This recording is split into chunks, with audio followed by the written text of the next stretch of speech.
At Petco Park in San Diego, Pix 11 presents New York Mets baseball. Tonight, the Mets play the San Diego Padres. New York Mets baseball is brought to you by Hyundai. Get a great deal more than a great deal on all new Hyundai vehicles. See your Hyundai dealer today. By Spectrum, TV the way you want it. More HD, more on demand. Get it now at Spectrum.com. By Toyota, the Camry, Highlander, and RAV4 have something for everybody. Toyota, let's go places. By Geico, 15 minutes could save you 15% or more on car insurance. By Bob's, everything's better with a Bobopedic. Find out why at Bob's.com. And by your tri-state Land Rover retailers, Land Rover above and beyond. Try and get your Land Rover down here to the California coast. Things get a little rocky, a little smoother out in San Diego in the harbor. Just a short jaunt over to Petco Park. And the number retired for Tony Gwynn. And a pleasant good evening, everybody, and welcome to San Diego. Gary Cohen, Keith Hernandez with you tonight as the Mets continue their series against the Padres. I think it's unquestionable that over the first month of the season, the Mets' offensive MVP has been Asdrubal Cabrera, and he was at it again last night. Well, he's hitting .333 on the season thus far, Gary, and last night in the 7th inning in a very close 1-0 ball game, he broke it open here with a 3-run shot, his 5th of the season. He has done everything offensively. He has not only driven in big runs and but he's been in the middle of big innings.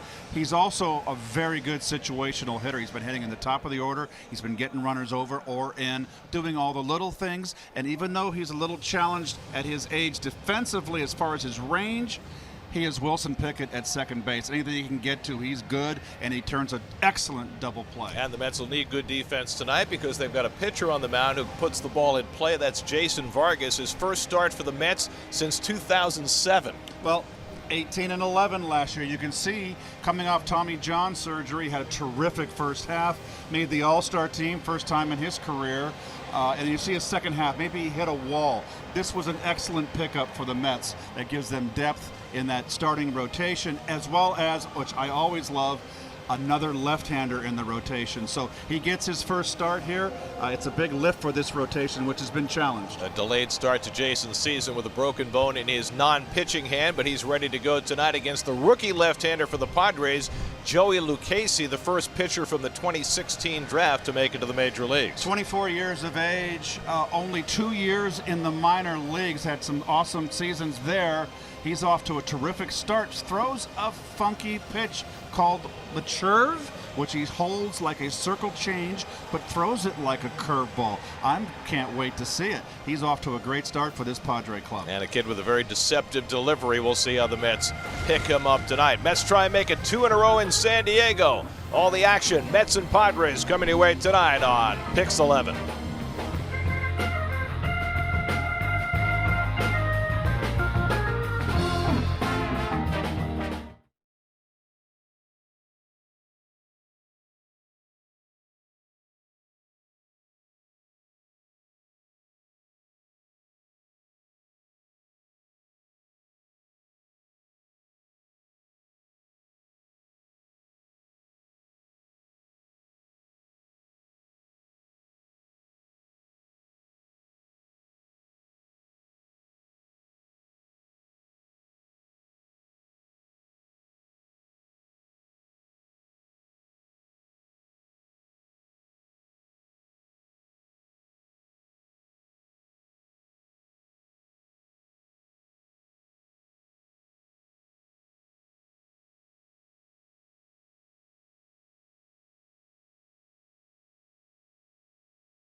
Volkswagen dealers.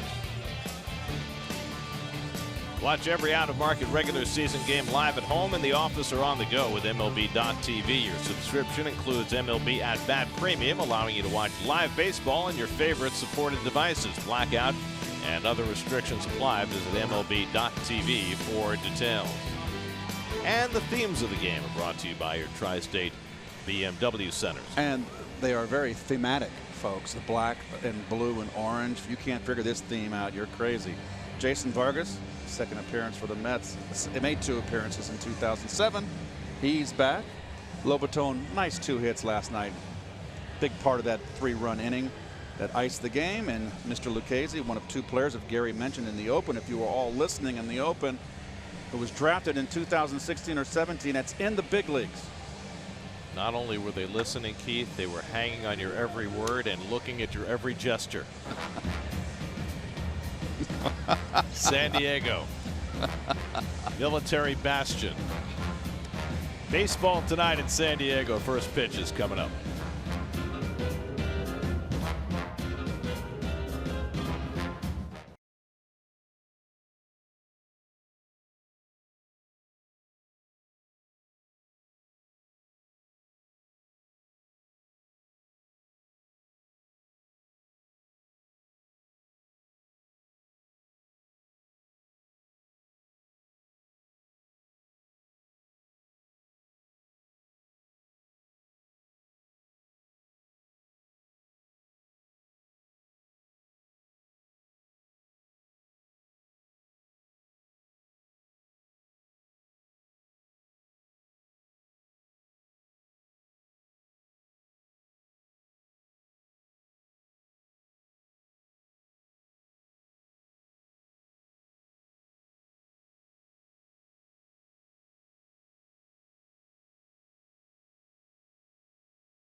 He drives one deep left field. Back goes Upton. Back near the wall. It's out of here. Bartolo has done it.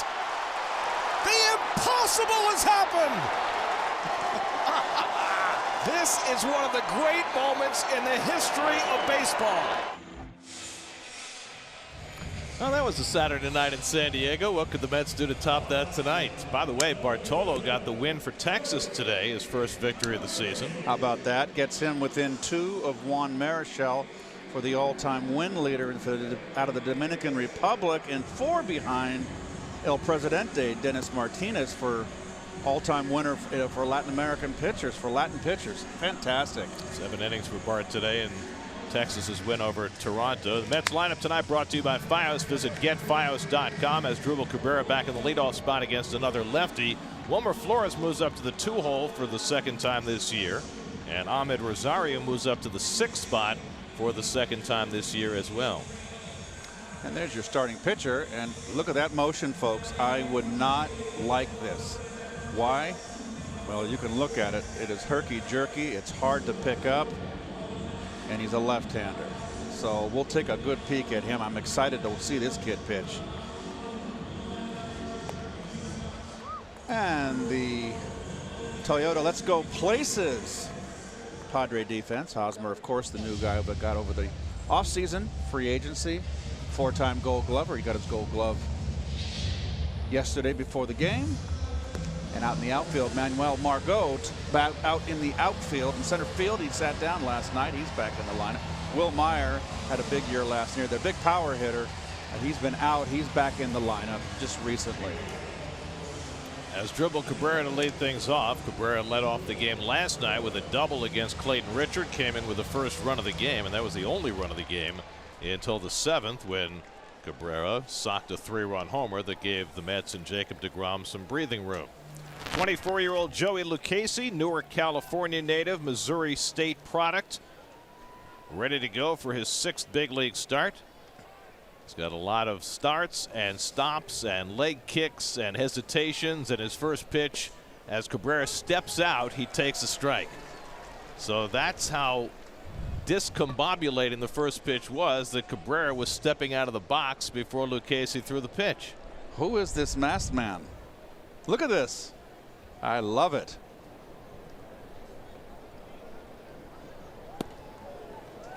And he gets the fastball in for a strike, and it's 0-2. Cabrera, Flores, and Cespedes for the Mets against Lucchese.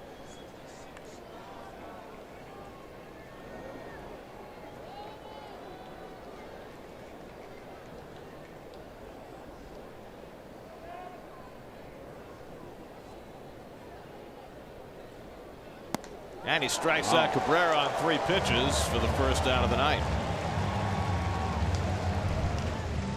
Well, he's one of those guys. He chases a high, hard one here. Not a hard thrower, you can tell right now. It was a 4-seamer right there. Straight fastball, but he's got a sinker. And evidently now these pitchers, doggone them, they got a new pitch to try to get those hitters out. Plus, we've got shadows to contend with right now. Hitter in the shadow and the pitcher in the sunlight right now with this 5:30 local time start. Wilmer Flores hitting second in the order. Wilmer in an 0-for-11 skid right now. And he hits the first pitch in the air to center field. Manuel Margot moves over. And that's the second out. So Lucchese's retired the first 2. And now he'll take on NYN AT Cespedes with the bases empty. Shadows, which will take a little while to resolve today. They like to play these Saturday night games early in San Diego, and that certainly creates some early problems for the hitters.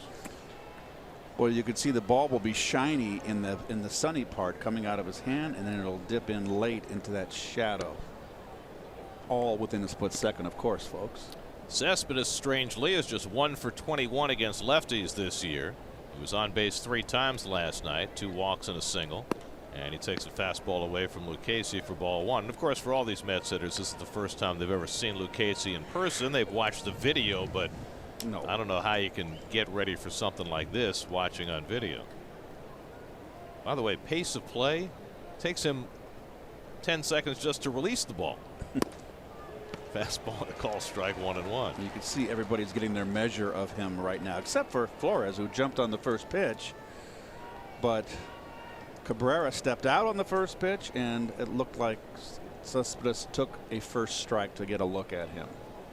You see him hold the ball on that grip, too. Another fastball in. On all fastballs early, and he's ahead on Cespedes 1-2. It's very interesting how he holds the ball when he has it high over his head. The grip that he has on the ball. Well, we talked about his off-speed pitch, his churve. Look at that. That's his churve. That's got to be his churve. That's so unusual, Garrett. And he sails that one high. That's the first off-speed pitch he's thrown. 2-2. I know, it's like golf. All the golfers now are spit out of a computer. There's the pitch. Oh, wow, that is a complicated. It's a very weird grip. Yes, it is. I don't know how he ever commands a pitch like that. 2-2 to Cespedes. Todd Frazier would be next. Oh. And he gets that off-speed pitch in for a call, third strike, and Joey Lucchese off to a strong start. 2 strikeouts in a 1-2-3 opening inning. Look at There's the churve. He tucks that index finger. Interesting.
There's only one change in Andy Green's lineup against the left-hander tonight, and that's to put Manuel Margot in and Carlos Azuaje out. He moves Jose Pirela from the outfield to second base, and there's Jason Vargas ready to make his first start for the Mets since 2007. You can see Vargas a little bit high on the walk side last year. Not a strikeout pitcher. Gave up a little more hits than innings pitched. Really coming into that season last year, he was basically a little under a 500 pitcher. Had his career year last year. All-star season. Good changeup. Will Myers leads off, hitting a .324, 1 for 4 last night. Drives the first pitch from Vargas down the right field line, but foul. 0-1. Jason Vargas has started out his career in the Florida Marlins organization. That's how long ago it was. He was a second-round pick by the Marlins back in '04. Traded to the Mets 2 years later. Made those 2 starts for the Mets in '07. And then after that season, the Mets dealt him in a complicated deal in which they got J.J. Putz from Seattle. And that's when Vargas's career took off. Fastball strike hit 86 miles an hour to Myers, 0-2. Vargas made 3 starts in spring training for the Mets, and then working on a backfield, he broke a bone in the palm of his catching hand. It was the hamate bone. He had to have surgery, and it's taken him almost 6 weeks to come back. Through a bunch of simulated games and then 1 minor league start. Really the first time he was able to use his glove hand. That was Monday for Las Vegas. Hooked foul by Myers, and it's 1-2. Nice play by the ball boy down there. Ball person.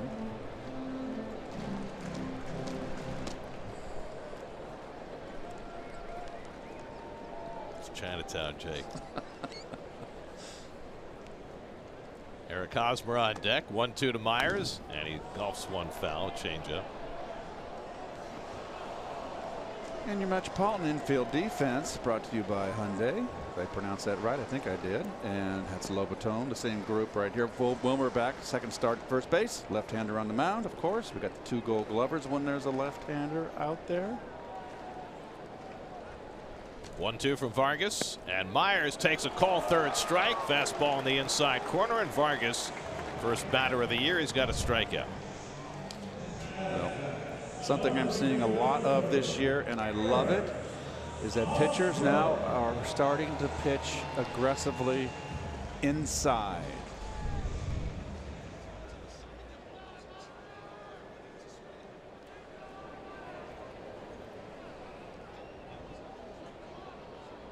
Here's Eric Hosmer with 1 out, and he takes curveball low and in for ball 1. Hosmer came very close to hitting a home run off Jerry Blevins last night. Nice catch at the wall by Conforto. With that, Hosmer 0 for his last 14 against lefties, and Vargas runs the fastball low and in, 2-0. Yeah, he's actually 5 for 28 this year against left-handers. It's early. He's hit left-handers before. New uniform, new fan base. The San Diego lineup has struggled so mightily. They really need Hosmer to get going. He was away for 3 days this week on family medical leave. Came back last night. Was presented with his 4th Gold Glove that he won in the American League last year. After signing an 8-year deal with the Padres. And he's swinging 3-0, and he fouls off the sinker, 3-1. Those are the career numbers for Hosmer, and I think it startled everybody in baseball when San Diego, which is in a rebuilding mode, decided to give an 8-year deal to the 28-year-old Hosmer. I'll do the math. That'll take him to 36. He rips one down the right field side for a base hit, chased toward the line by Bruce, and Hosmer will hold it first with a 1-out single. Nicely handled by Bruce to keep him at first base. 3-1 fastball in, and he turns on it. Not a bad pitch. If anything, he could have got it up. Left-handers love that, drop that barrel on that low pitch. Well, now Christian Villanueva, the rookie third baseman, who has been tremendous against left-handed pitching. He's had 25 at-bats against lefties, 6 home runs, and he's hitting .480. against lefties in those 25 at bats. 12 for 25 to be exact, Gary. Half of his hits are home runs. He's got a 10-game hitting streak going after going 1 for 4 last night. And Vargas paints the outside corner, 0-1.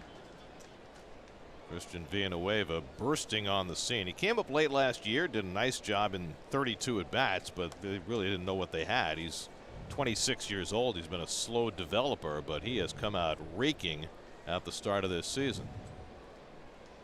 Lobaton sets up inside, and Villanueva takes it 1-1.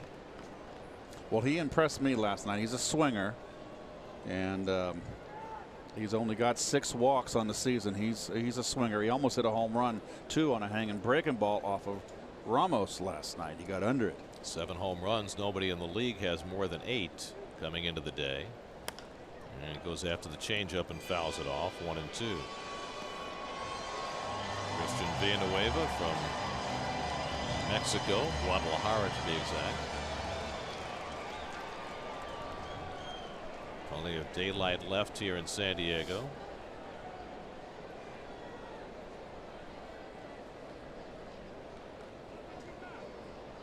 Hosmer at first and 1 out.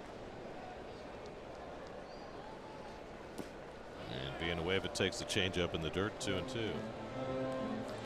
So, talking to the manager, the skipper, Mickey Callaway, Gary, we were yapping, and you asked him what was the pitch count for Vargas today? And he said he's on a normal plan. He threw as many as 98 in a simulated game, so he's not worried about that. I was very surprised that he said 110, if I recall. Yeah. I was a surprise. He wants to push Mickey wants to push his starters. Well, remember that Vargas's injury was not to his pitching arm, so he was able to throw the entire time he was out. He had to have somebody else catch for him for a good portion of that because of the broken bone in his glove hand, but he's raring and ready to go. Full out. 2-2, and Villanueva pops one foul. That'll make it back into the seats. You know, it's more than a few times that I've heard out of Mickey's mouth 110 pitches, and it's kind of stunning because under the Sandy Alderson regime, it was a tight pitch count of 100 pitches most of the time. So things are changing a little bit. Well, we saw DeGrom go 110 last night. As far as he's been pushed this year, he was brilliant again. 7th pitch of the bat coming to Villanueva. First to check in at first on Hosmer. You know, when you look back at Jason Vargas's year last year, it's really stunning when you consider he missed most of the prior 2 seasons with Tommy John surgery. Had the surgery in 15 and missed almost all of that year and 16. Full count now to Villanueva, and then to come back and have the first half that he did last year was fairly stunning. At age 34, 12-3, 2.62 at the All-Star break, made the All-Star team for the first time in his career at 34. Faded in the second half, and now getting a fresh start at age 35 back in New York. Villanueva drives one deep to center. Lagares goes back, takes a look, and it's out of here. Christian Villanueva teeing off against another left-hander.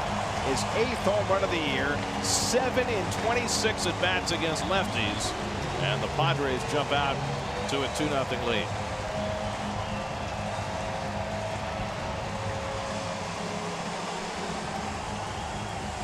This kid has been a phenomenon in the early portion of this season.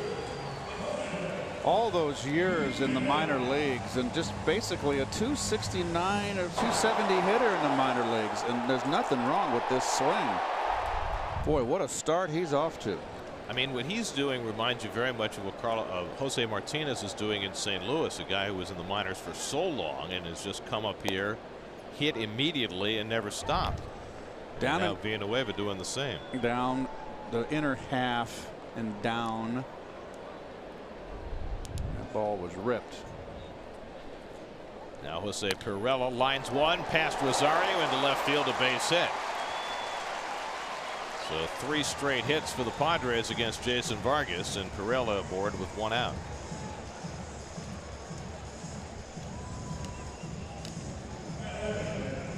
So Vargas just trying to get settled in his first start of the season. Struck out his first batter, but now he's been getting cuffed around.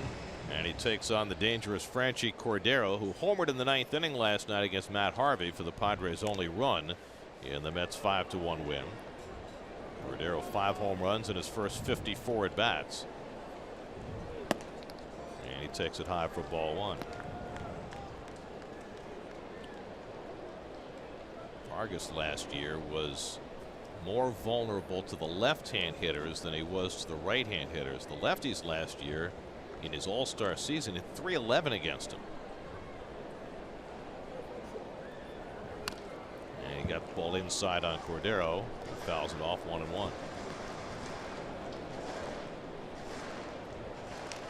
What you're seeing from Vargas, the 86, 87 on the fastball, this is not a 35-year-old pitcher who's had to make an adjustment. This is really the way he's always thrown. He's had a lot of success as a left-hander who does not throw hard. Breaking ball, line to short, caught by Rosario, a chance for 2, got him. Ooh. Double play, side retired. The Padres will put on the hold, and we'll see whether they will challenge this. But Rosario with a strong throw, doubling off Jose Pirela. Mark Rippiger, the first base umpire, with the call. We'll see. I think he got back. It should be quick. His hands in.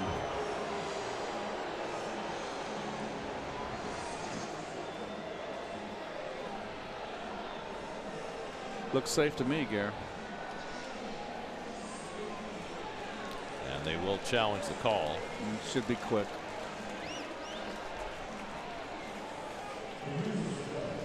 You say that. Whenever lately it's just the jinx, right? Play under review brought to you by Land Rover Above and Beyond. So either the inning will be over or there'll be 2 on the runner at first as Andy Green uses his challenge in the first inning. He looks pretty safe to me. It certainly appears from that picture. His hand is not being blocked. His hand appears to be on the bag. The ball's still in the air, and they do indeed overrule the call. And you were right. This time it was quick. Thank you. So it goes simply as a line drive to short for the second out for Cordero. And that'll get Freddie Galvis to the plate with Pirela still at first and 2 out. Galvis 2 for 4 last night. Freddie played in 162 games with the Phillies last year, and he has started every game so far this year for the Padres. Hitting just .205 as a right-hand batter so far this year.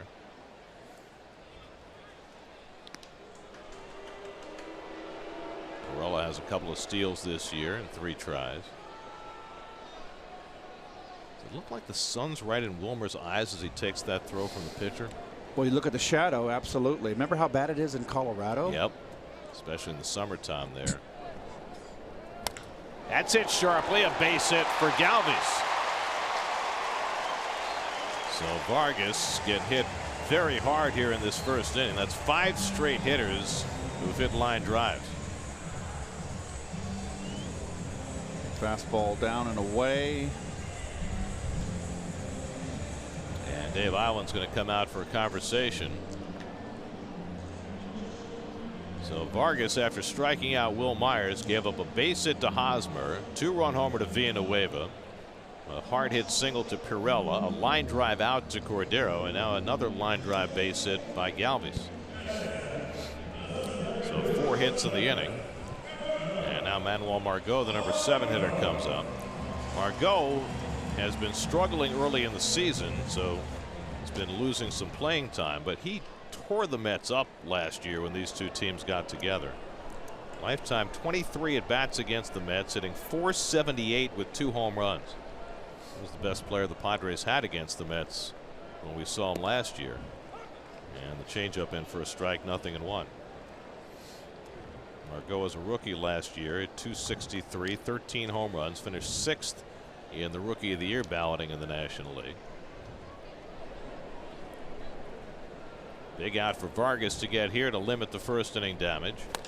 And that's line to right center. Lagares though gets over. It's over his head. goes to the wall, and 2 runs will score. Pirella is in, Galvis right behind him. Margot racing to third. He's in with a 2-run triple. And the Padres have put a 4th spot on the board in the first inning against Vargas. A line drive misjudged by Lagares in center field. Whoa, top of your screen, watch Lagares. He shades of 1968 World Series. Kirk Flood misjudging the line drive that cost the Cardinals the World Series. Kind of a tough time of day, a lot of shadow, but Juan definitely misjudged that. And I'm not sure, Gary, that ball was smoked if he would have been able to get to it. Well, with the right angle, he would have had a chance, but he took the wrong angle and he had no chance. Here's Austin Hedges taking a curveball for a strike. So it has been a first inning disaster for Jason Vargas. 6 straight Padres have hit bullets, and they've got 5 hits and 4 runs in this first inning. Hedges, the number 8 hitter, takes a fastball for a strike. Hedges 0 for 2 last night, hitting just 143 for the season. Did you see Margot running around those bases? He can fly. Yes, he can. There's a lot of speed on this San Diego team. And Hedges strikes out on the curveball, and Vargas finally puts the inning to bed. But a 4-run first inning for San Diego, and they lead 4-0 after 1.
By Duncan Go-To's double deals made for go-getters.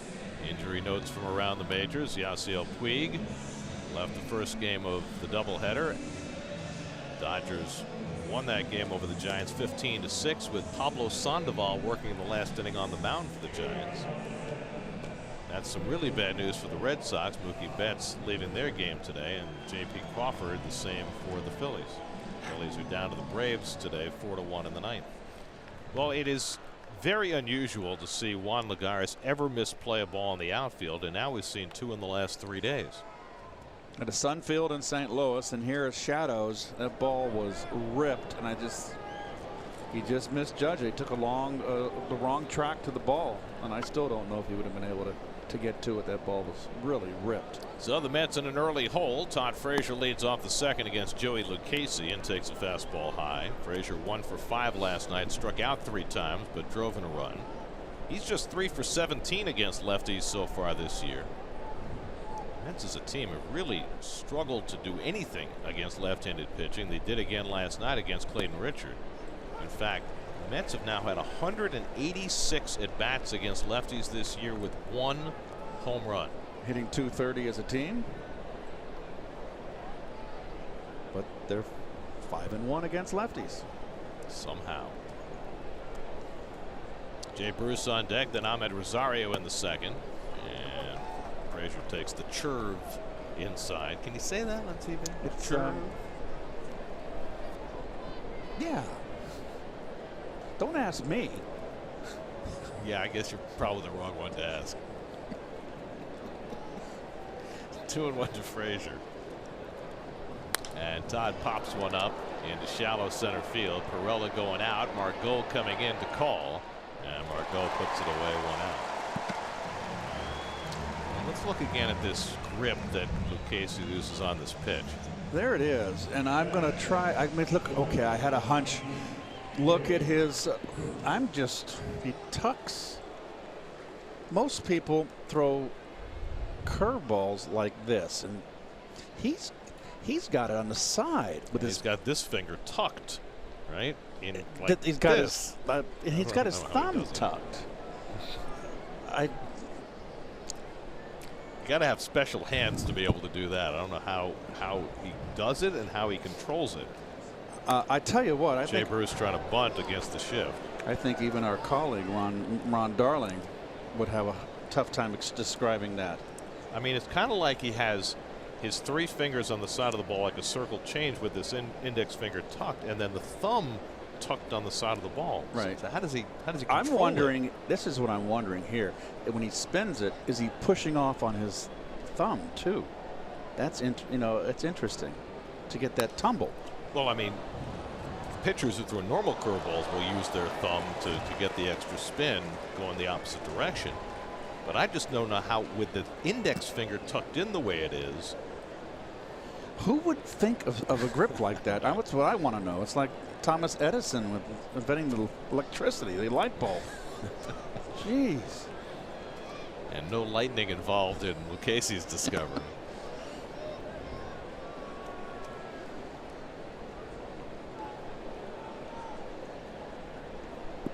Just a beautiful setting here in this ballpark. Nice crowd.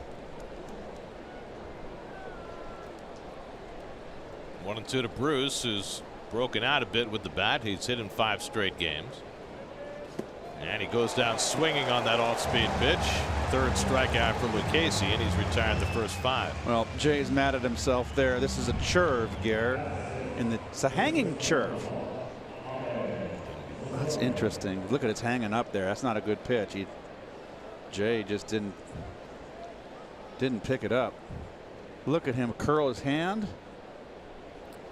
This is look at the stride. I mean, it's the combination of an unusual pitch and great deception. I mean, yep, hiding the ball behind his knee like that. I would not. This would be a chore for me. Ahmed Rosario hitting 6th in the order. 1 for 4 last night. Second time he's been moved up to the 6th spot this year. 6'5", 227 pounds tall. And that hand up there, it's probably around 7'3".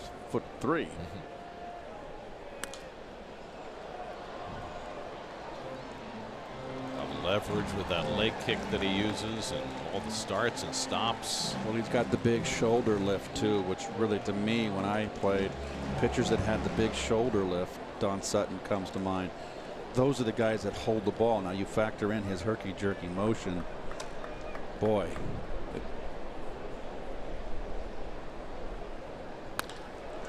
Into left center field. That's going to fall for a base hit for Rosario, and the Mets have their first base runner of the night. Well, Rosario went right to Hacken. A little cutter. That ball ran. So Rosario, the first to solve Lucchesi in any way. And now he'll have to pitch out of the stretch for the first time. We'll see how he negotiates that with all those machinations. He's given up 3 steals in 4 tries. They say he's got a great pickoff move, which probably negates the effect of how slow he is to the plate. And Lagares takes the curveball high for ball 1. He's a little bit. The only good curve that he has thrown has been the strikeout last inning that caught Cespedes looking. Every other, there's around 4 others he's thrown. He's hung up there high out of the strike zone.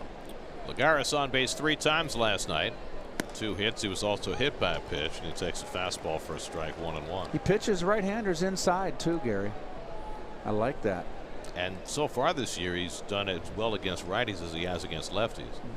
229 right-handers, 231 lefties. Rosario sticking close to the bag at first.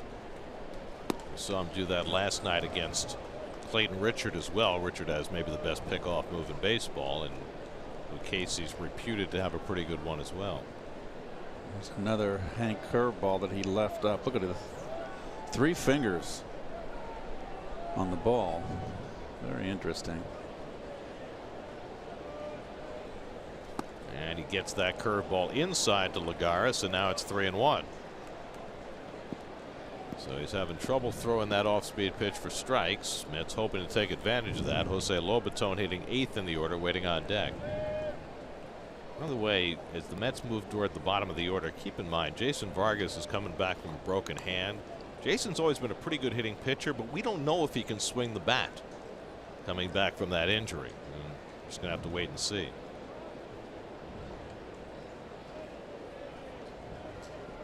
And Lagares bangs one on the ground to second. Pirela gets the force, and that retires the side. A hit and 1 left. Vargas back to the mound. 4-0 San Diego.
Some FaceTime with his gorgeous daughter Lila.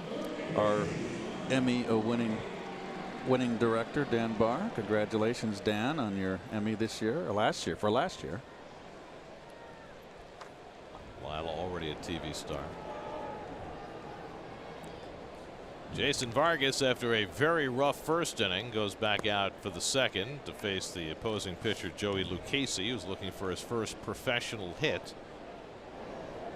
Lucchesi 0 for 9 in the big leagues, 0 for 3 in the minor leagues, so he's never had a hit as a professional. Fastball for a strike, 1-1. Of course, minor leaguers don't hit until they get to Double-A, and Lucchesi last year started the year in A-ball. Only had a few starts in Double-A, so barely had a chance to get his swing untracked. But a perfect opportunity for Vargas to get off to a good start here in the second. Will Myers on deck, then Eric Hosmer for the Padres. And Lucchesi takes a call, 3rd strike, and that's the 3rd of the night for Vargas. 1 out in the second.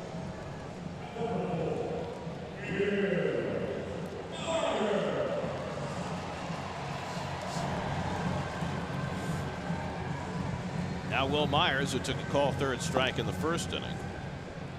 Padres came into the night with the lowest team batting average in the National League, 3rd from the bottom in runs scored, last in the league in on-base percentage, 3rd from the bottom in slugging percentage. You get the idea. The most strikeouts, the 3rd fewest walks. So this is not an offensive juggernaut by any means.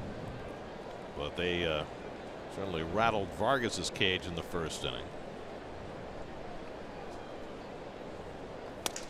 That's hit towards shortstop. Nice stop by Rosario on the spinning throw, and he got him. Gorgeous play by Ahmed Rosario. He took a hit away from Myers and throws him out 2 away. He's got such terrific range to his left. Boy, oh boy, that is a big league play. And, you know, we're seeing him play now enough, Gary. Day in, day out. He's solid. His range to his left is spectacular, and nice spin there and the accurate throw. It's up the middle. Boy, Meyer hustled down that line for a big guy. He runs well. There's Eric Hosmer, who fouls one off. Hosmer had a base hit, scored a run in the first inning. So Vargas with a crack at a 1-2-3 inning now after a rough first.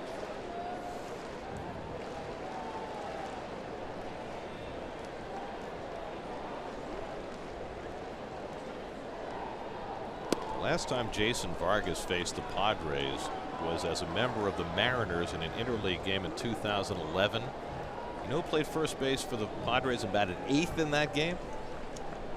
Tell me. Anthony Rizzo. How long ago? 2011. Imagine Rizzo hitting 8th.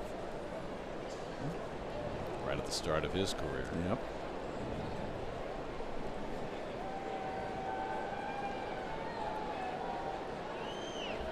And Hosmer takes a big rip and a changeup 2-2. You know, Hosmer does not get cheated up there. He takes a big healthy cut. He's got a little bit of a long swing, but he's got a fast bat. 25 home runs last year, and he hit .318 last season. Fastball away, 3-2. Christian Villanueva, who homered in the first inning, would be next. 3-2 from Vargas to Hosmer, and he just got a piece of that one. Lobaton gets staggered.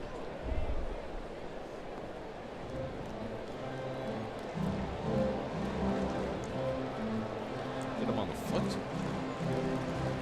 Not sure.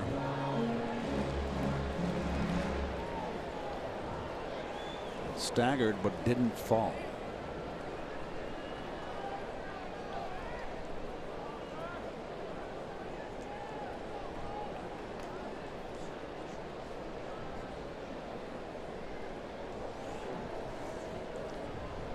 Seventh pitch of the at bat, and Hosmer takes a 3-2 curveball out of the strike zone for ball 4. So Vargas issues his first walk of the night, and that means Villanueva gets another crack with a man on. First run of the game brought to you by New York Lottery. Win anywhere, win anytime. Got a fastball, inner half, down. Crushed it, deepest part of the ballpark. His 8th home run, 7 of the 8 against lefties, in just 26 at bats. It's a home run less than every 4 at bats. That's crazy. And Vargas runs a fastball inside for ball 1. With that home run, Villanueva's now hit in 11 straight games. Doesn't have enough plate appearances to qualify for the league leaders, but will be right up among them in just about every offensive category. Started the night with an OPS approaching 1,200. Boy, he's quick. Pops this one along the line. Rosario into foul territory, and it's out of play. Frazier and Rosario getting to meet some fans. Some Met fans.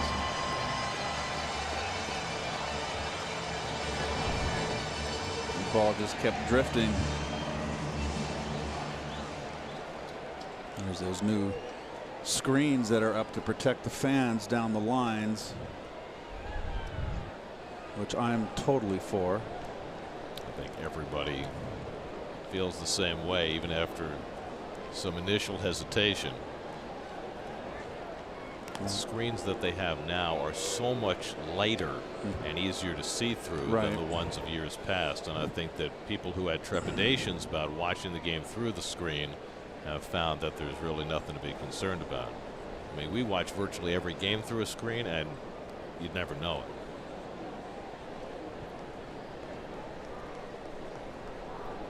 Curveball drilled in the air to deep left center. Back goes Lagares, back near the wall, leaping, and he made the catch!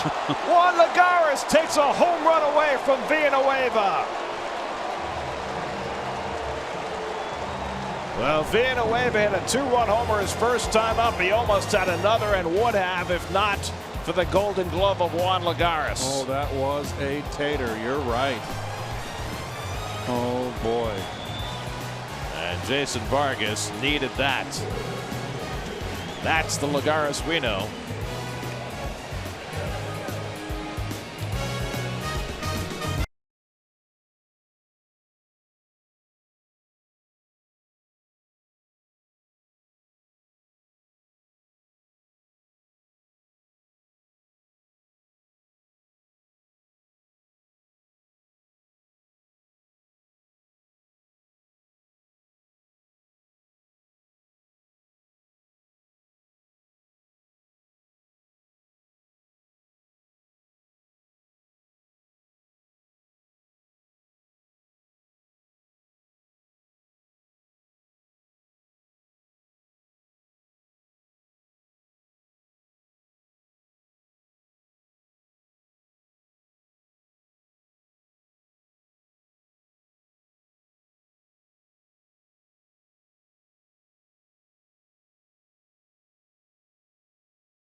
Third inning, Mets down 4-0. Jose Lobaton leads off against Joey Lucchesi.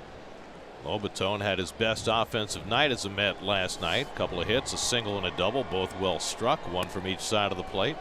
Meanwhile, Juan Lagares back in form on this catch. Top of your screen.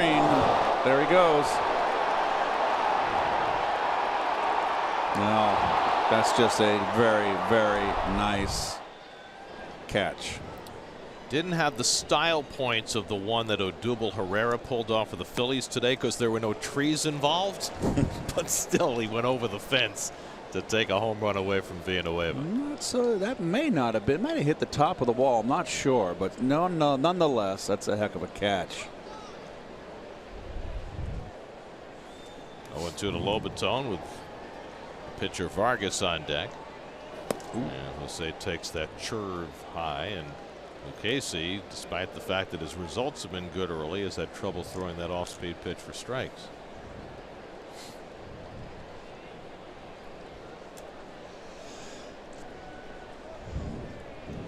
Lobaton making his 9th start for the Mets since the injuries changed the Mets catching formula. Grounded out to Galvis, and the overhand throw on target, 1 out. And now we get to see whether Jason Vargas can indeed grip and swing a bat. Remember when Robert Gazelman came up 2 years ago and he couldn't swing because he was suffering an injury to his left shoulder? He was bunning all the time, if you recall, even with 2 strikes.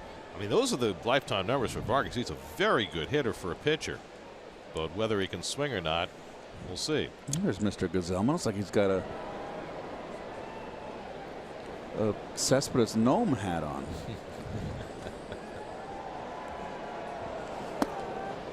Well, everybody wants to be a gnome, Keith. They see how nicely you've treated the Cespedes gnome. If Robert keeps pitching the way he has, maybe he'll get a gnome too. Now Vargas takes a strike. I'm skeptical as to whether he can swing, Keith. We're going to find out. I mean, why risk, you know, even though it's healed? He's got batting gloves, but it looks like a hitter. And there he shows bunt with Villanueva playing back. So Yep. they may have. I mean, I don't know whether it's Jason's choice or whether they've told him not to swing, but it certainly looks that way. We almost got a full house here today, Gary. They always draw here on Saturdays. Wonderful. It's been going on back to the Jack Murphy Stadium days. And Vargas again shows bunt, and now Lucchese is behind him 3-1. Well, against a hitter who probably can't swing the bat, Lucchese has fallen behind. As Drupal Cabrera waiting on deck. 24-year-old Joey Lucchese, first pitcher from the 2016 draft to make it to the big leagues, 4th round pick. His teammate Eric Lauer was the 2nd. And Vargas takes outside, ball 4. I don't think Vargas realizes it. That was ball 4, and Jason. he's not leaving. Jason. There you go. I mean, just because you can't swing the bat doesn't mean you can't go to first base. Or just because you're a lifetime 264 hitter. By the way, nice to see Ruben Amaro back. Ruben Yes. missed the last 4 games because he was suffering with the flu, but he's back on his normal coaching lines at first. There's Ruben. So 1 out and 1 on. First walk given up by Lucchese. Now is Drupal Cabrera, who struck out his first time up. So second time around, we'll see if the Mets get a better measure of Lucchese with the shadows now gone. And the first pitch churve misses badly, and he's really struggling with that pitch. He's only thrown it good 1 time. Well, let's see what the adjustments now are from the hitters. Second time around the order.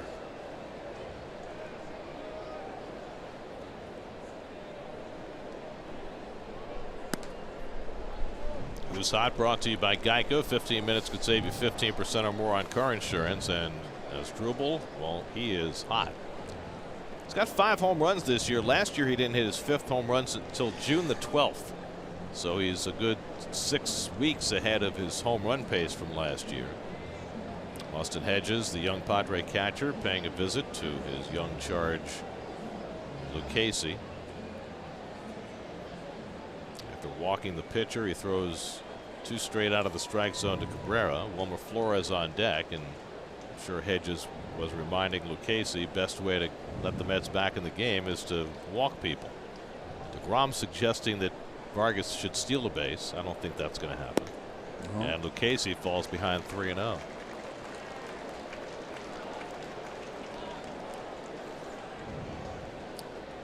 Got a struggling pitcher out there, Keith. You're down by 4 runs, but you have your hottest hitter up. Swing.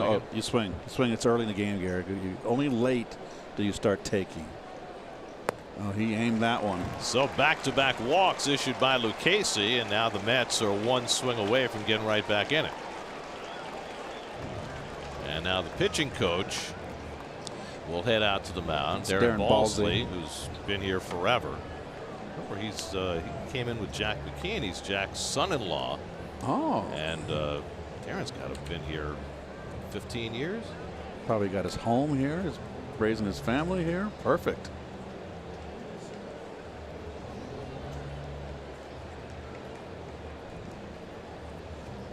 Darren Balsley is in his 15th full season as Padres pitching Wow. coach. So that's 2 visits, by the way. That's right. In a row. 4 left. Catcher went out and the pitching coach went out. We haven't seen that at all this year. Remember now, Wilmer attacked the first pitch his first time up, flew out the center. So Wilmer really hasn't waited around. He's going after it. Vargas at second, Cabrera at first after a pair of walks, 1 out in the inning. And Wilmer goes after the first one off the pitcher's glove. The play will be to third, and they get the force on Vargas. A bullet off the bat of Flores, but Lucchese got enough glove on it to knock it down, and he gets the 1-5 force for the second out. Well, Wilmer, I agree with Wilmer right here. You got a guy struggling with his command, jump on the first pitch fastball, just unfortunate.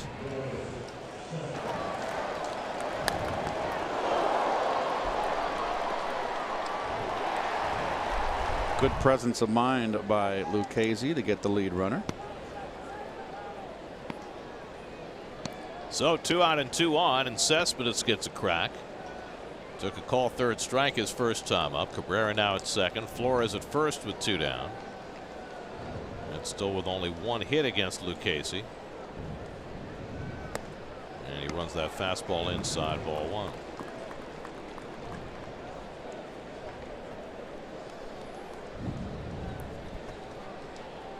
Look at that stadium. Beautiful. Full stadium and a full park in the park out beyond center field. You know how drab those Coliseum 1970 stadiums were that I played in, Gary? I do. Ugh. 2-0 to Cespedes. Well, right now all Lucchesi has is a fastball because he cannot get that curve over the plate. And he's up with it too. He's got a big out right here for him to get out of this. One swing, it's a brand new ball game. 3 infielders on the left side against Cespedes. Lucchesi behind him, 2-0. And he fouls back the fastball, 2-1. Oh, the catcher got hit in his elbow on the backswing, I believe. On his catcher's hand, catcher's arm, the glove side.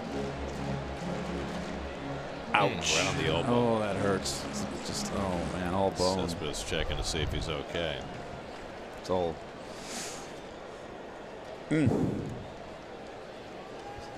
Getting it. They get it in so many ways. Please watch your backswing. Well, we see that so much more now than we ever did before. Sure do. I'm wondering if there should be some penalty for that. I've often thought that because something a hitter should be able to control. 2-1 coming. Cespedes fouls off another fastball. And so Lucchesi gets back even in the count. And more hitters let go with the one hand, the top hand.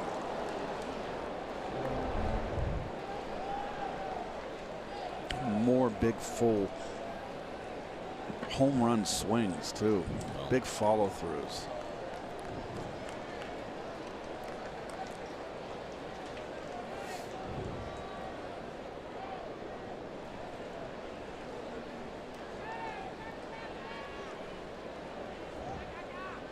Two on, 2 out, 2-2 to Cespedes. And he goes down swinging to end the inning. So Lucchesi walks a pair, falls behind Cespedes, but finds his way back to keep the Mets off the board.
Petco Park. Oh, look Fresh at that. fish. Oh.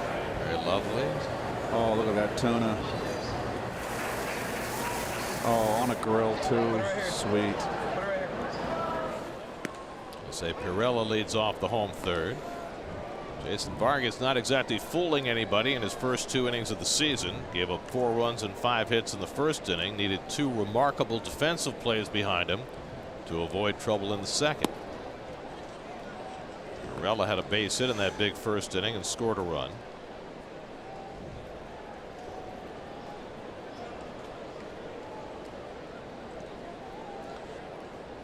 Shadows have encompassed the field now. After the pitchers had a bit of an advantage early, it certainly seemed like it worked better for Lucchesi than for Vargas. Franchi Cordero on deck for the Padres. And Perella grounds one down to third. Beautiful stop by Frazier, but no chance to throw him out.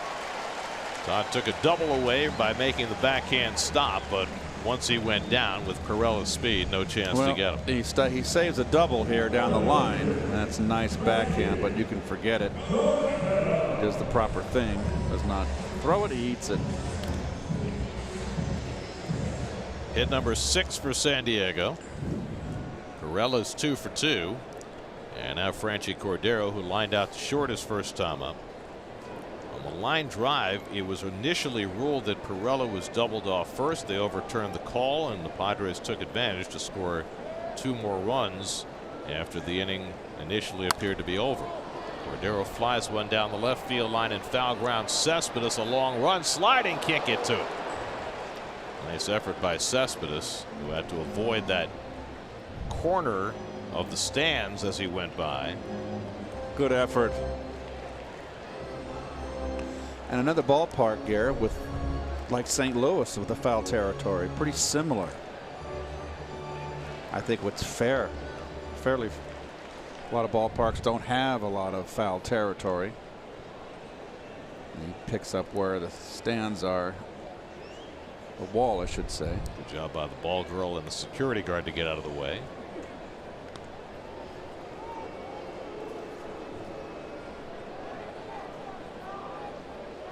Tonight's high-speed pitch comes from Kia. Kia is bringing meaning back to value. The young left-hander throwing harder than the veteran left-hander. And Cordero flies one out to left center. Over in the gap goes Lagares, and Cespedes takes it. 1 out. Holding at first Perella after he went back to tag.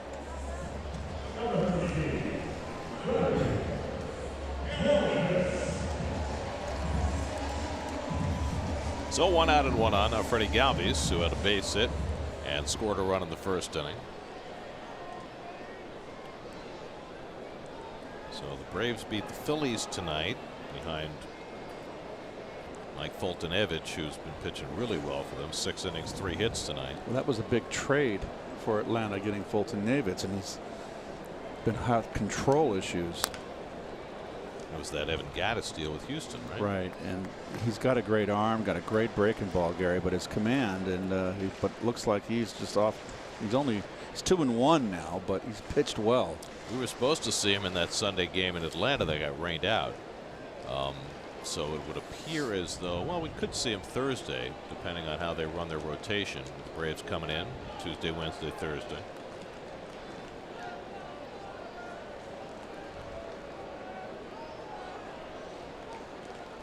Galvis pulls one into left field for a base hit. Perella pulls in at second.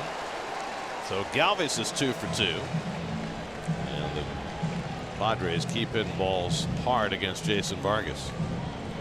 This was an off-speed pitch that he got up and over the middle. Galvis stays back.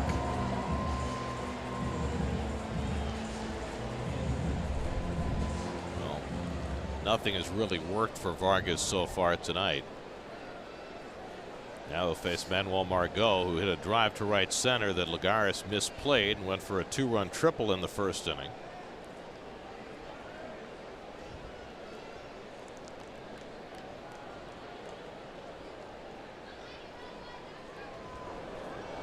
With Vargas struggling early in this game, it's worth noting that the Mets are a little shorter in the bullpen today than they were yesterday. To make room for Vargas, they send Jacob Rame, who had only been here for a day, back down to Vegas. So they've got a 7-man bullpen now. ball misses to Margot 1-0. So if the Mets need to pull the plug early on Vargas, they're going to have to go deep into that bullpen today. They do have an off day coming up on Monday. Keep in mind also that even though he didn't pitch last night, Jerry's Familia got up and warmed up heartily. The runners go, the pitch outside and no throw. It's a double steal. Pirella got an enormous break off second, and Galvis follows, and Lobaton wisely held it. And everything is going wrong for Jason Vargas. It wasn't like he wasn't paying attention to the runners. They just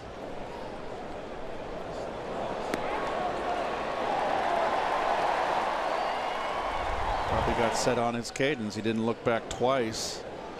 So the Mets bring the infield in, 1-1 to Margot with second and third and one out.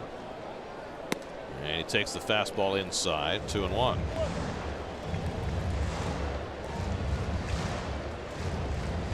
No action as yet in the Mets bullpen. Pirella and Galvis both with excellent speed. And the curveball popped up shallow right. Bruce comes in, tagging at third Pirella. Pirella's going to go halfway and then come back. As Bruce gets the accurate throw into the plate, 2 out. A little surprised he didn't try it, if only because you got the 8 and 9 hitters coming up. He can't, because the 8 and 9 hitters get hits too, Garrett, once in a while. And it was just too shallow. He did the right thing and just kind of forced the throw. He might throw it away. You never know. Halfway at first. So now the infield can drop back with 2 out. Hedges, the number 8 hitter, at the plate.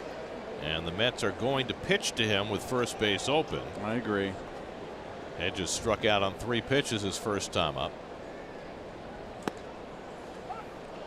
Hedges is now 2 for 19 with runners in scoring position. Left a man on base in that first inning. In scoring position, I should say. Hedges last year hit just .214, but he did hit 18 home runs. He's got 2 this year. Base hit here would be enormous. And he takes the fastball inside, 1-1. So you notice these, and I don't say this in a derogatory manner, it's just a baseball term, soft tossing left-handers, throwing inside to the right-handers. Don't have to throw bullets.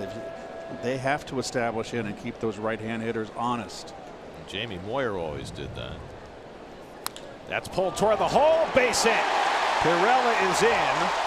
Galvis sent home. Cespedes' throw offline. Down to second base goes Hedges. He drives in a pair with a base hit to make it 6-0 San Diego.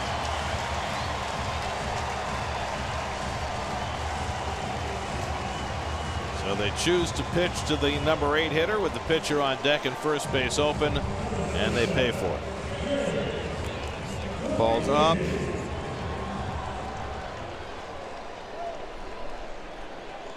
And Cespedes does not a very unusual, inaccurate throw. You see Rosario angry at himself.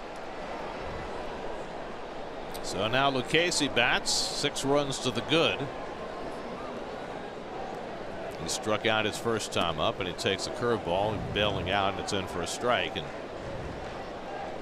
it would appear as though the Mets are sacrificing what's left of this game to get Jason Vargas as far through it as they can. They still have nobody up in the bullpen.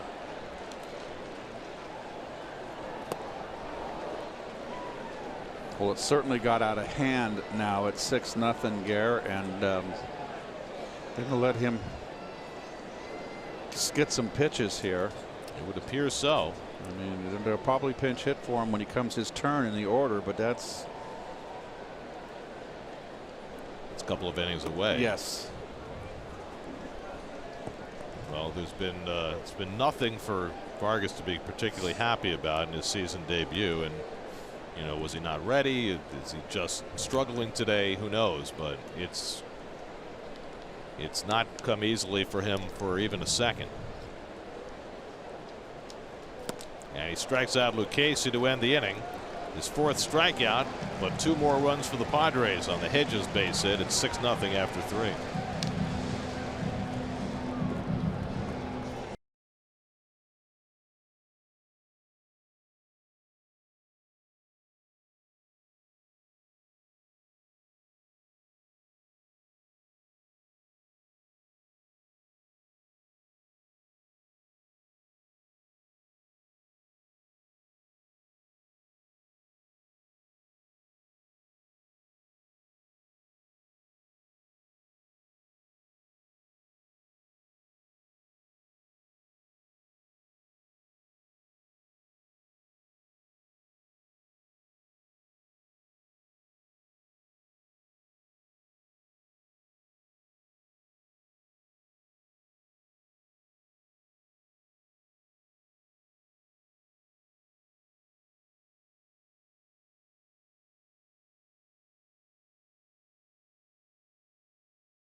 It was unbelievable. To be the last guy standing out there with Ted Williams as he threw out the first pitch was the best. And I hope that 20 years from now somebody will be talking about me in the same vein as I'm talking about Ted Williams. 2 San Diego legends, 2 of the greatest hitters in the history of the game. Ted Williams, who grew up here, Tony Gwynn, who did as well. I played a few games against Tony. That's a pretty good likeness right there of his swing, isn't it? Yes, it is.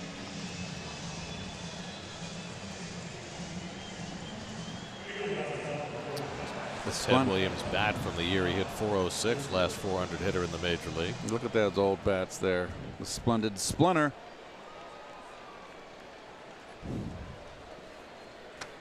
Todd Frazier leads off the 4th inning for New York. Mets now in a 6-0 hole. Todd flied out to center field his first time up against the rookie left-hander Joey Lucchesi, who is now sitting pretty with a 6-0 lead.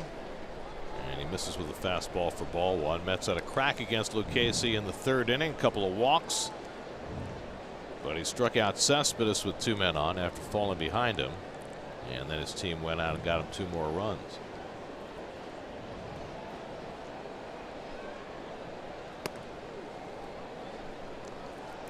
Quickly behind on Frazier 2-0. So on a night when his command clearly is not particularly good, Lucchesi, by virtue of his stuff and his deception, has been able to put up 0 so far.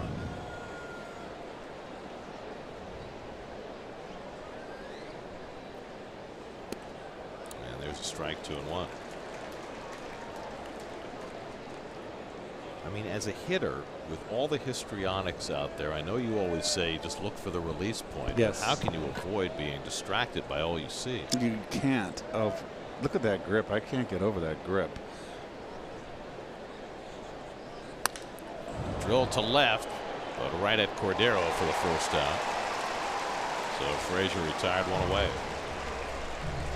Be at Citi Field Saturday, May 5th. The Mets take on the Rockies at 7:10 p.m. The first 25,000 fans in attendance will receive a Yoenis Cespedes Garden Gnome, courtesy of New Balance. For tickets, visit Mets.com/tickets.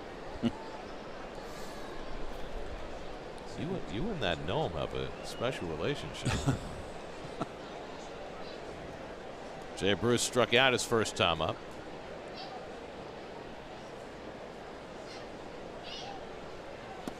Ooh, nice. There's a good curve. Excuse me. That's the second one he's thrown good.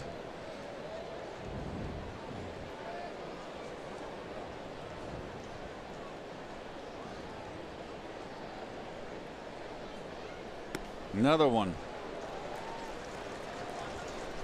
So you get those pitchers, Gary, when they don't have it early and you let them off the hook, they find their rhythm. Look at that. Look at that grip, folks. That is extraordinary. And has almost a slider rotation on it. That big circle. Fastball off the plate, 1-2. Now, last year, Lucchesi pitched in Single A and Double A. He was the Padres minor league pitcher of the year, but I don't think anybody had it on their radar that he was going to be with them at the start of this season. He has come far quicker than the Padres anticipated, and in a rotation that needs a lot of propping up, he has been an extraordinary bright spot. Andy Green, the young manager of the Padres, now in his third season. He and A.J. Preller, the GM, figured Lucchesi was ready, and so far they've been proven right. Taken low by Bruce in a full count.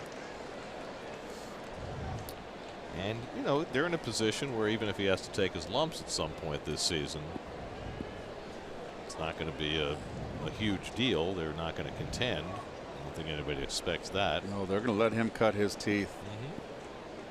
No question. Tom Seaver got knocked out more than his share of times too, you know. But, you know, so far so good. He's only had one rough start. His last one, he gave up 4 runs in 5 innings in Arizona. But, you know, Diamondbacks are doing that to everybody.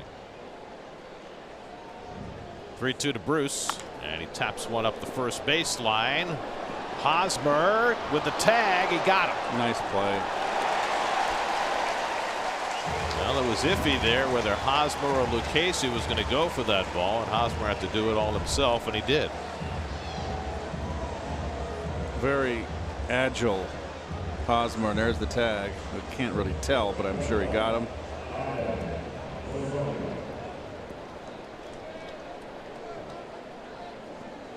Can't see there. No challenge by the Mets.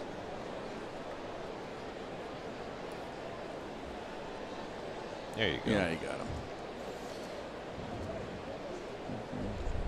So 2 out and nobody on. Now Ahmed Rosario, who has the only hit for the Mets tonight. He singled left center in the second.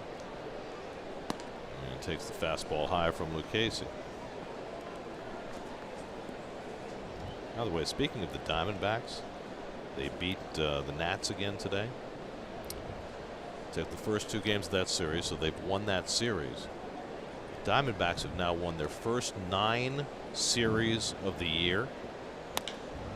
Fly ball out to right center by Rosario, and Margot gets over. First team in the National League to do that since 1907. The Chicago Cubs. 111 years. It's a long time.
Make life grand with the new Grand Money scratch-off game. Big crowd at Petco Park. They've enjoyed what they've seen so far. 6-0 San Diego. Bottom of the fourth. Will Myers up for the third time. Takes a strike from Jason Vargas.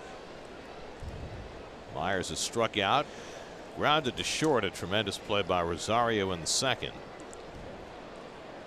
Jason Vargas in his first start for the Mets since 2007, and it's gone very much like his last start for the Mets. That was July of 2007 at Coors Field, and he got racked around and got knocked out in the fourth inning. And that's the last we saw him in the Met Road Grays until tonight. Strikeout of Myers. Lobaton makes the toss. 5 strikeouts for Vargas. I guess that's been the high point so far.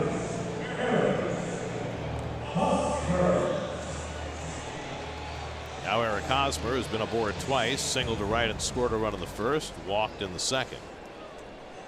Well, Dave Island and Mickey Callaway appear committed to letting Vargas run the course here. Well, he'll be pinch hit for next inning, I'm sure. He's the third batter coming up. Yeah, he gets a curveball in for a strike. It would be nice if he can go out on a high note here and get himself a good inning here in the fourth. Starting to throw a better breaking ball this inning.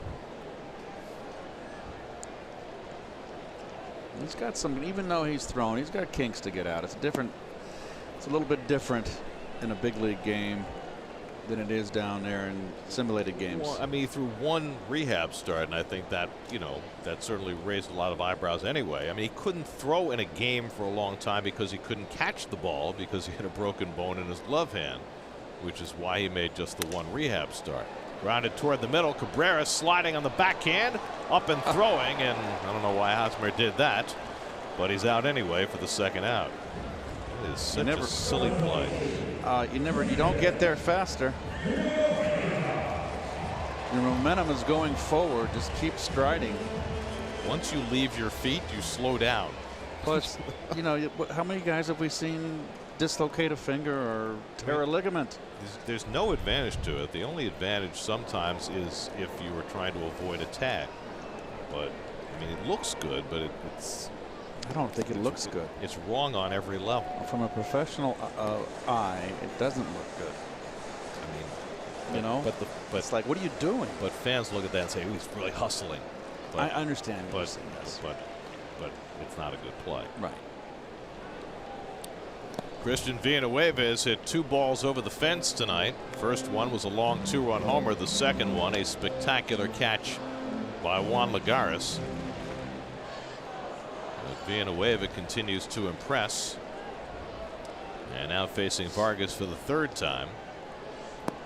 And a good changeup by Jason to get a strike, 2-1. Well, Villanueva's had 2 good at bats, and they've been 2 rips, a home run and a rob by Lagares, as Gary said, and both on fastballs. So got to throw him something different. And he throws another changeup, and now it's 2-2. So Vargas with the chance to finish on a high note here. We'll say Pirella would be next. He jams Villanueva. Fouls one off his leg. Well, this was the last at bat for Christian Villanueva. Back in the second inning. This would have been home run number 2. It would have had another 2 RBI on a 2 run home runs, but Lagares said 9. Now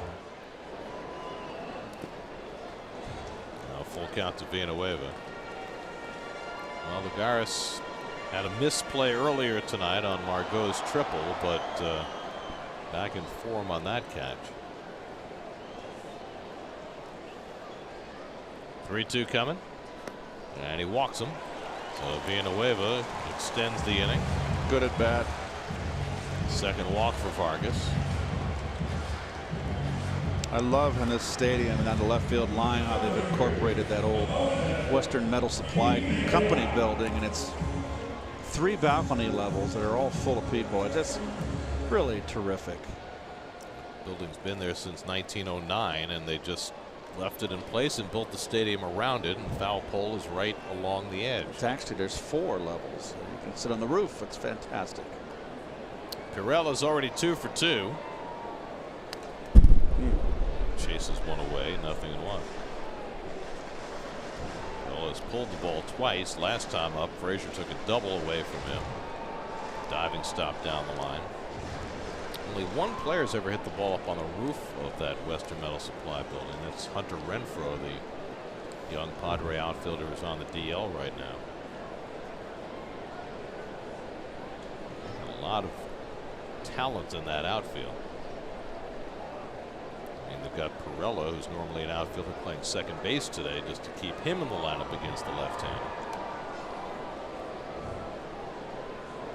His 3rd start at second base this year.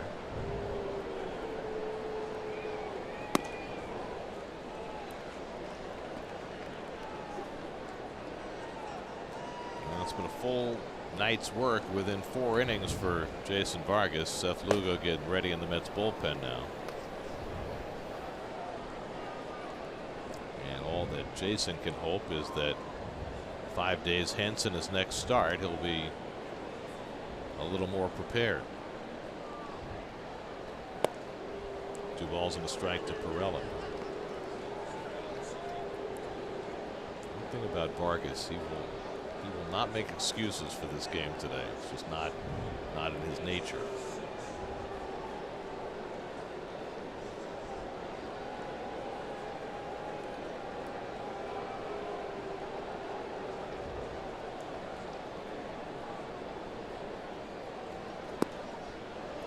Change up off the plate. Now he's behind Pirela, 3-1.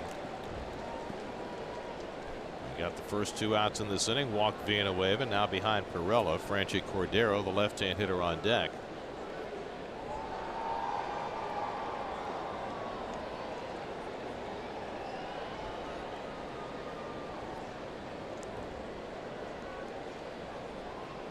And ball 4. So back-to-back 2-out walks. 3rd walk of the game for Vargas. It looks like he may be just about done.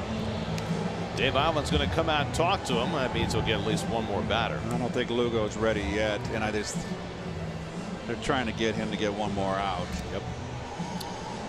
Well, Vargas making his first start of the year. You know who else did tonight for the Marlins? The lefty Wei-Yin Chen.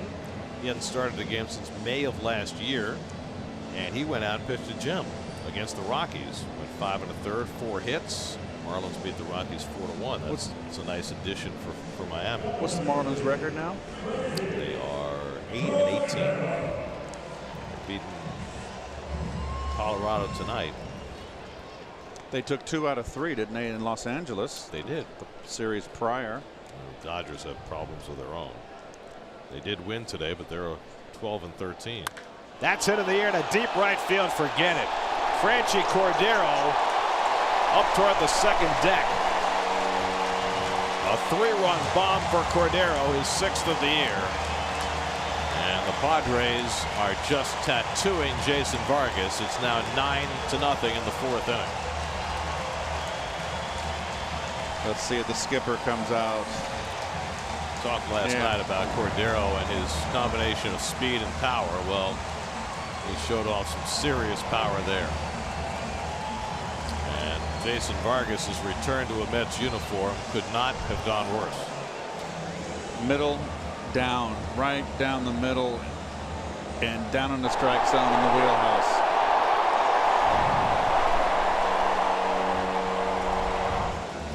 Vargas done. Call to the bullpen brought to you by Memorial Sloan Kettering Cancer Center. We'll be right back to San Diego.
after Jason Vargas took a real pounding from the San Diego Padres and gets knocked out in the 4th inning.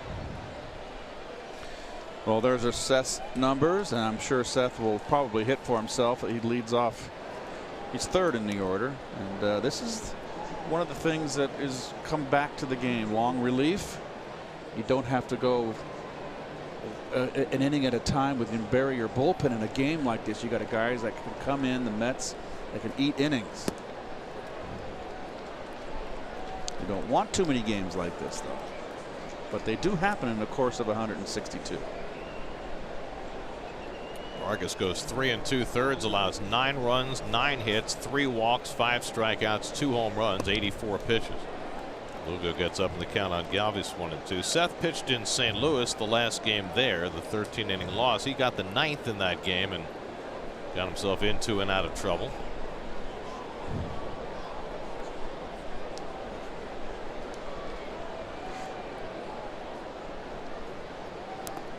And Galvis gets hit by the pitch.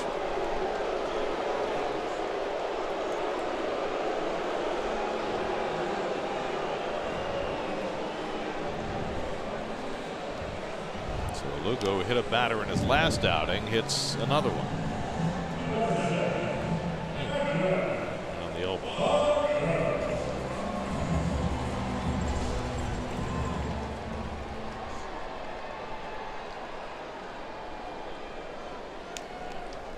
So a 2-out base runner, and here's Manuel Margot, who had a 2-run triple in the 1st inning. Flied out his last time, 1 for 2, and takes a fastball strike from Lugo.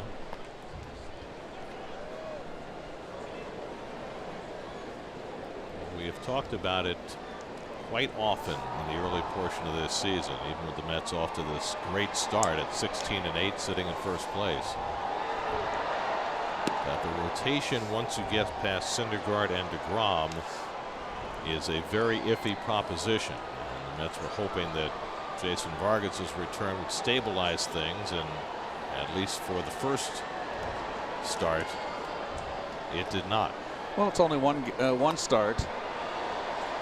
And like everybody else, the Mets have some bumps and warts.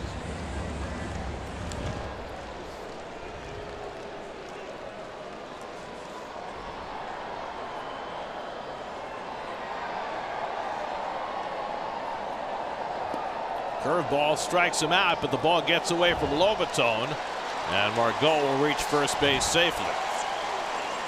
So it's a strikeout and a wild pitch, allowing Margot to reach to continue the inning. Oh, he just backhanded it, did not. The proper fundies weren't there.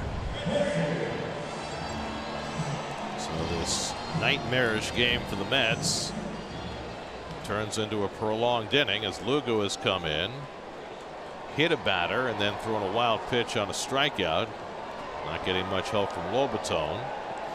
And now with 2 on and 2 out, Austin Hedges, who had the game breaking hit in the 3rd inning, gets another crack. And Lugo misses with the curve for ball 1. Notice how he did that block properly there. He was mad at himself.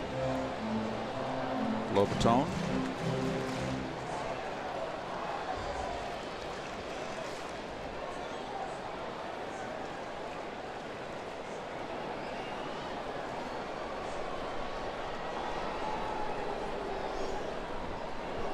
That's ripped over the bag and down the line, and Hedges has another RBI hit.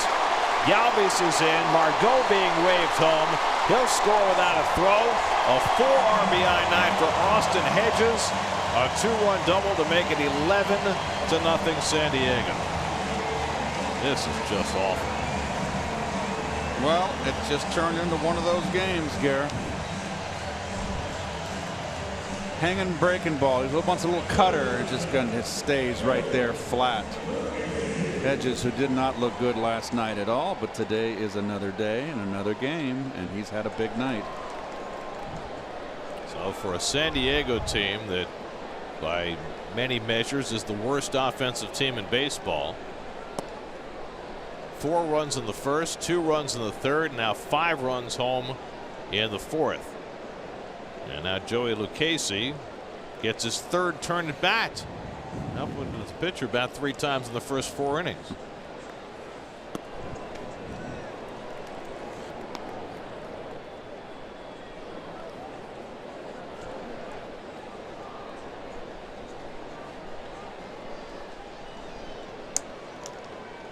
Lucchesi struck out in each of his at-bats against Vargas. And he makes contact this time and fouls it off, 2-1. Still looking for his first professional hit.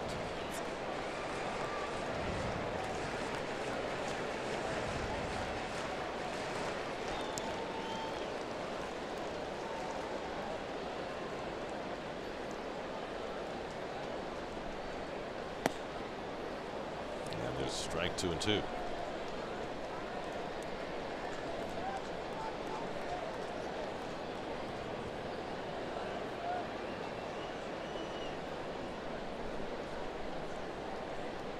Hedges at second with 2 out. And Lucchesi strikes out on the curveball, and that brings an end to a very unfortunate inning for the Mets. 5-run score. It's 11-0 San Diego.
But he's had some good swings and some success against Hoffman.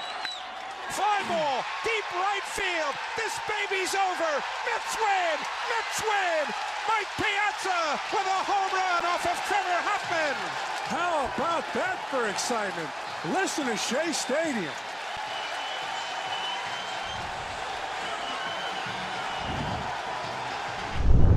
If I recall correctly, the Padres had won something like 180 straight games where they led after 8 innings before Piazza ended that streak by taking Trevor Hoffman deep that night at Shea. Well, I don't care about that, Gary. Did you see that opposite field power from Mike? Oh my gosh. I want you to take note of something also. How he made that call on television. He had not yet started using put it in the books. Oh. It was a later arrival. Juan Lagares leads off the 5th inning and takes a strike.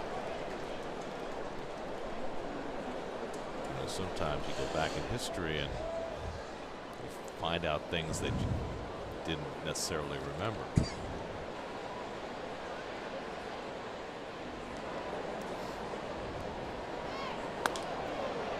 Lagares fouls one off the right side now to play, and it's 0-2. And where were you that night? I don't know.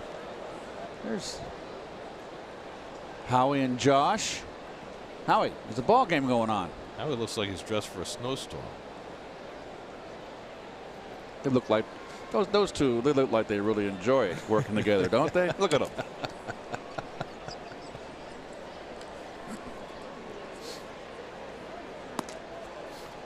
2 to Lagares with Lobaton on deck, and then the pitcher's spot for the Mets in the 5th. Well, Joey Lucchesi needs 3 more outs to qualify for a victory, working with an 11-run lead. Trying to go to 3-1 in his rookie season.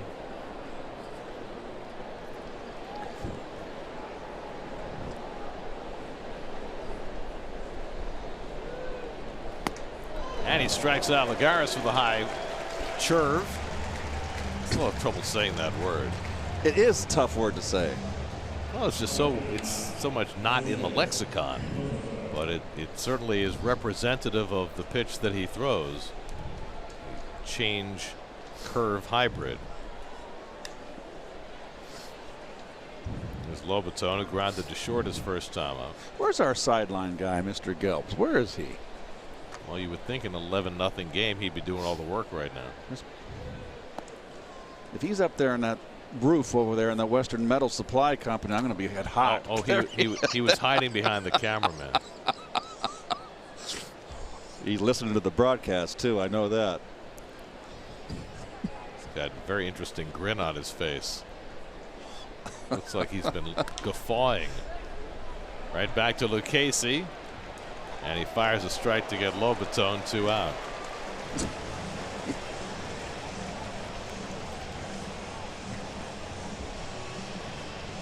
Keith, I'm hiding from you. I got you. I can see. I got a perfect. I got you spotted. But I've got something good for you guys next half inning. All right, great. We can't wait. That's a tease. Oh, I can't hide. Look at this. See, that's a much There you better go. shot, and we can see you through that screen because, you know, It's light. it's a very light screen. Very light screen.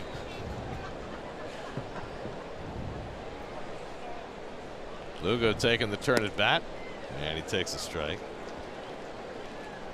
So Lucchesi 1 out away from qualifying for a win. He's given up only 1 hit tonight. That was a single by Rosario in the 2nd. He walked 2 in the 3rd, got around that trouble, and the Mets have not threatened since.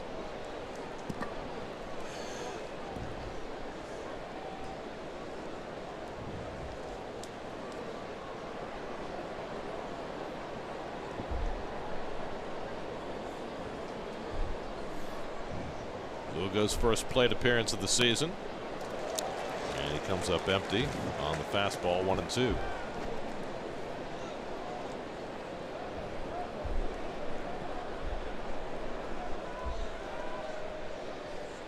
Seth hit his first big league home run last season.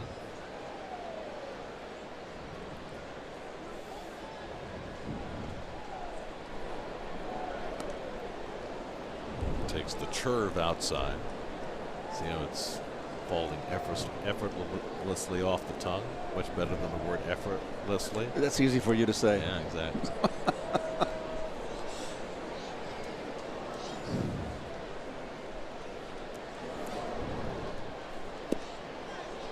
And a quality turn at bat here for Lugo. He works into 3-2.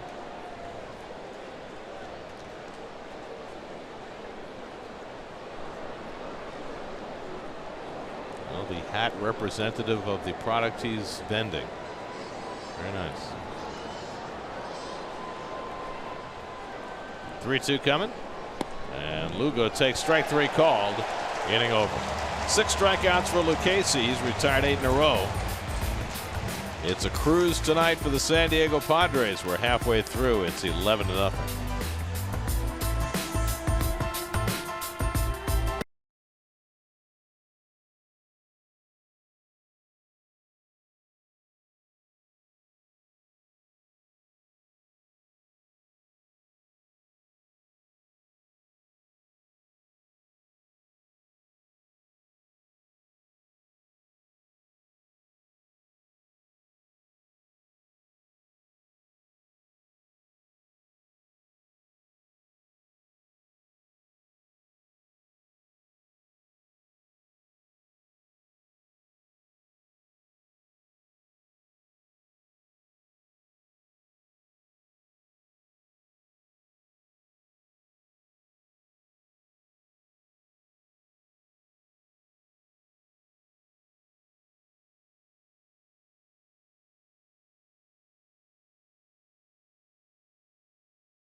Mets down 11-0, but Mets fans still sticking around here at Petco Park. It's a beautiful night, and I promised both Keith and Gary that I'd have something for them this half of the inning.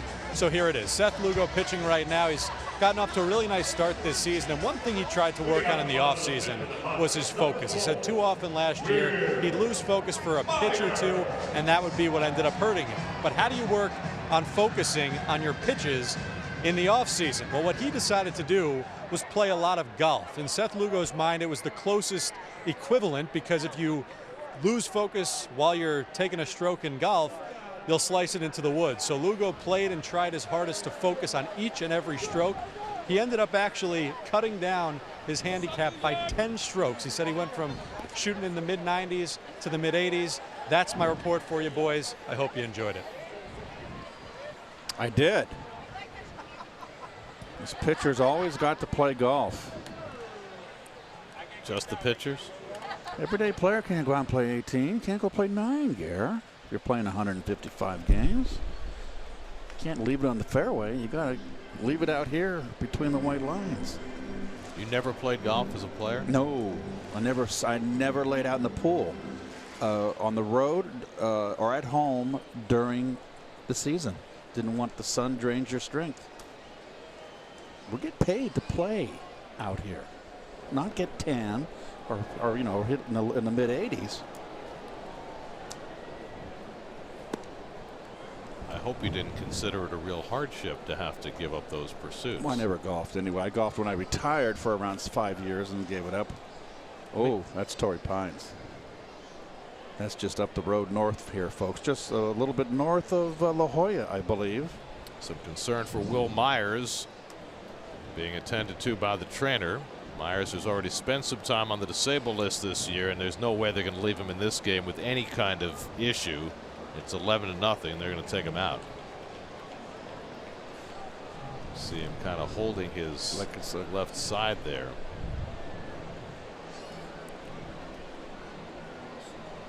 And you worry about an oblique or something like that. It's those sit-ups. So Andy Green is going to have to summon a hitter, and whoever that hitter is not in immediate evidence. Somebody call down to the clubhouse. Get your spikes on. Well, Meyer was on the disabled list from April 4th through Myers, excuse me, plural, but it's only singular. From April 4th to April 20th, he had right arm nerve irritation. So that's not the problem. This is different. We'll get Matt Caesar as a pinch hitter. And just for scoring purposes, since there are 2 strikes on the batter, if this at bat ends in a strikeout, it would be charged to Myers with an S. Any other result, it would belong to Caesar, which starts with an S. Is this considered a pinch hit? Yes. Okay. But again, if he strikes out, it's not his strikeout. It's Myers' strikeout. And that only applies if the pinch hitter comes up with 2 strikes. And Caesar with the very peculiar spelling. Interesting.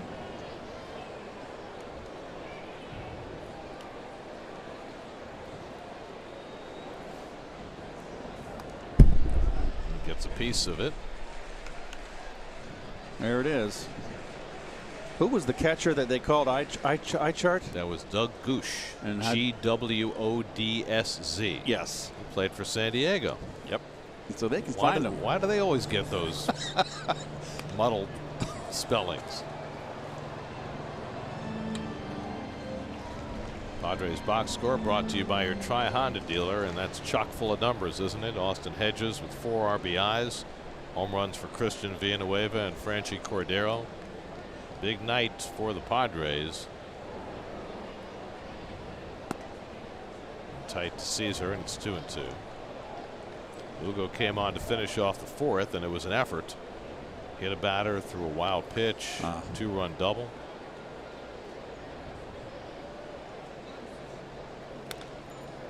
That one's easy to spell, by the way. Hernandez. Yeah. I mean, it's hard to mess that up. If you had a name like Yastrzemski, that would be more of a challenge. See, Syndergaard is hard. You got to remember the double A. Yes, it's very Scandinavian. I mean, like Thor? You got it.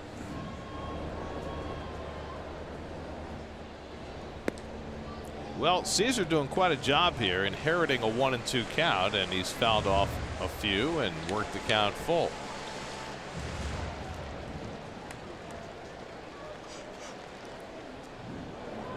That's Caesar from Cape May, New Jersey, waiting on Seth Lugo's 3-2 pitch, and he pops one up on the right side. Flores puts it away. 1 out. Sunday, May 6th is a McDonald's Family Sunday at Citi Field. The first 15,000 fans in attendance will receive a pair of Jerry Blevins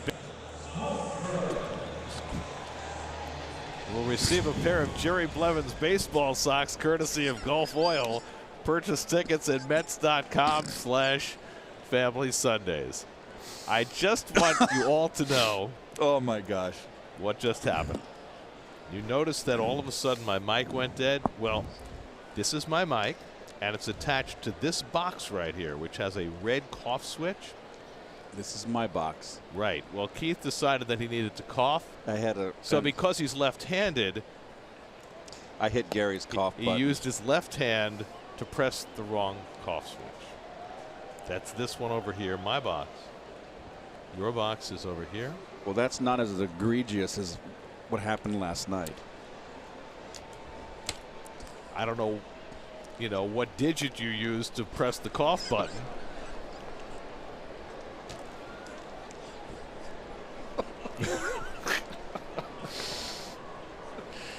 Oh, Keith. We have fun, don't we? Yeah, we certainly do. Question is whether our bosses have fun. I can't believe I never pressed your cough button before. Never. Better at 11-0. Only Bill Webb can do that. Cut our mics. Cut your mic. Here's a 3-1 to Hosmer, and he drives one out toward the gap in left center. That's going to go up the alley and one hop to the wall.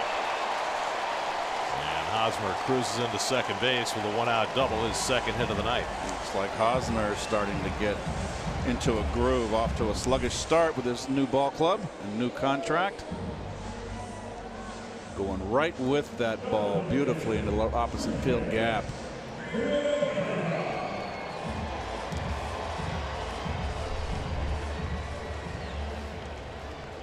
So the Padres have their 11th hit of the night. And now Christian Villanueva, who had a 2-run homer in the first, was robbed of a 2-run homer in the second, walked and scored in the fourth.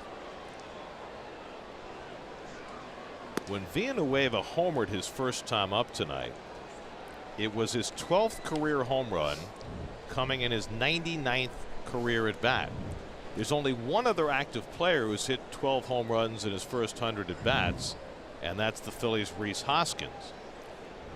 So if Lagares had not caught Villanueva's fly ball in the second inning that was going over the fence, he would have 13 in his first 100 at bats, and he'd be the only active player. That's right. To do that. But Lagares negated that.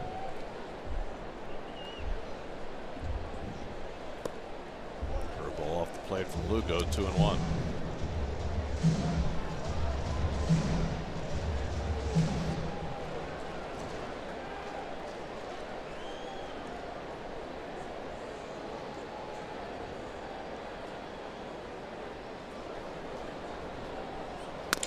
Broken bat grounder foul. By the way, the 12 home runs in his first 100 at bats for Villanueva, also the most ever for a player born in Mexico.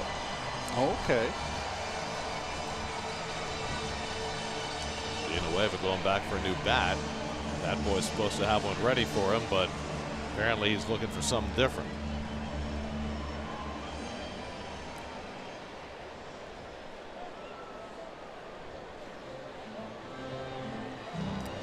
Instituted a few years ago that you're supposed to have a second bat at the ready if a hitter breaks his bat.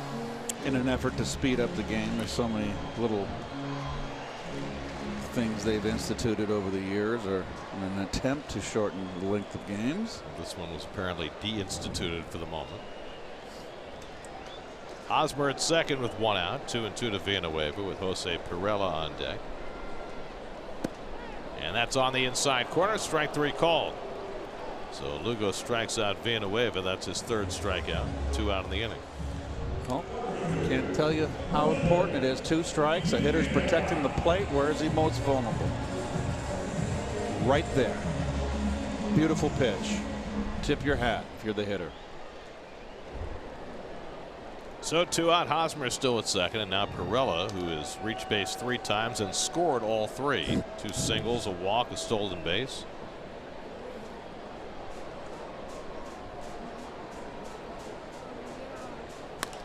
And he flies 1 out to right center. Cutting across is Bruce, and that retires the side. A double and 1 left.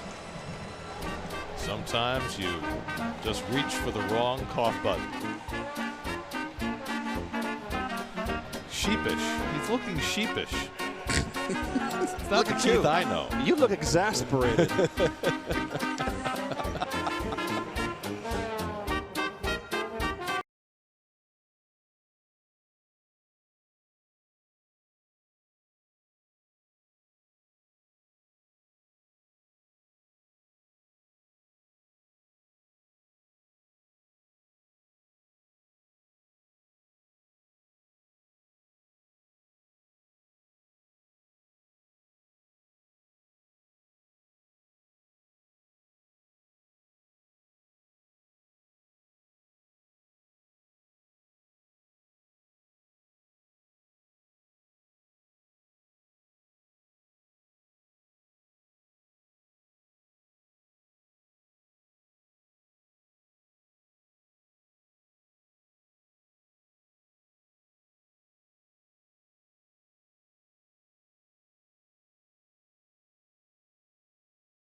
Where your budget stretches further.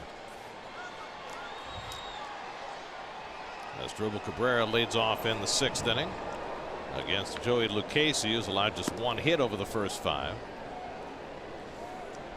Matt Caesar, who pinch hit for Will Myers, who came out with an apparent injury, stays in right field. Cabrera struck out and walked tonight, one of 2 walks given up by Lucchesi, who's retired the last 8 hitters since that walk. And that's drilled into left field, a base hit for Cabrera. So even on this kind of a night, Cabrera just keeps on going. Double and a home run last night, walk and a single tonight, and the Mets have their 2nd hit of the game.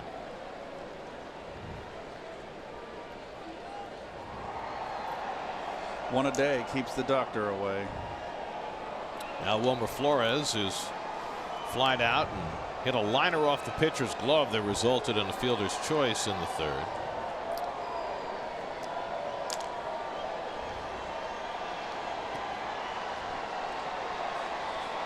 And Wilmer lines one right to the second baseman Pirela, and Cabrera back, 1 out. Well, Wilmer can't buy a break. 2 bullets he's hit in this game. Both on first pitches. In fact, he's hit the first pitch all 3 at bats. You're absolutely right. This is a bullet. Hit a line drive back at the pitcher in his prior at bat.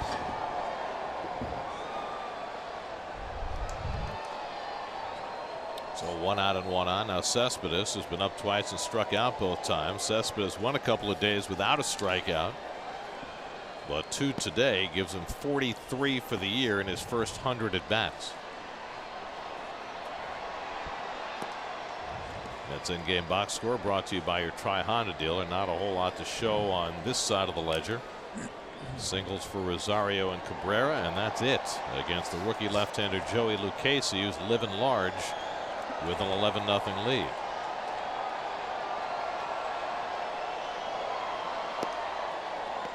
He throws the curve, and Cespedes lays off at 2-0. If you're just joining us and you hadn't seen Joey Lucchesi pitch before, he throws a pitch that nobody had ever heard of.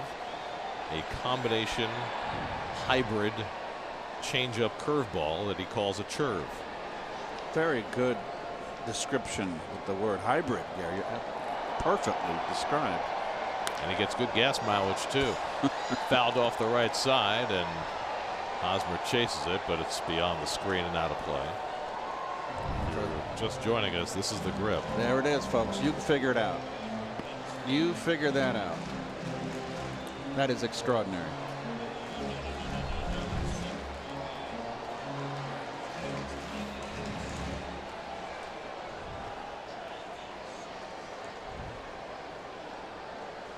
They're doing the wave, Keith.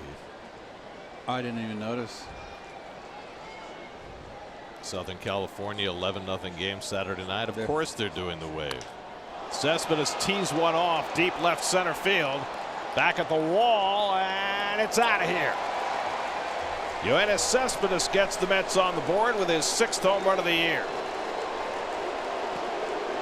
And that breaks up Lucchesi's shutout. It's now 11-2. Well, I guess third time through the order. We know what that means in today's game as far as analytics are concerned. It means that the Padres bullpen is up. Cespedes with his 6th home run, 25 RBIs. He was 2nd in the league in RBIs coming into the day. And the Mets have begun the long uphill climb. Fastball right down the middle.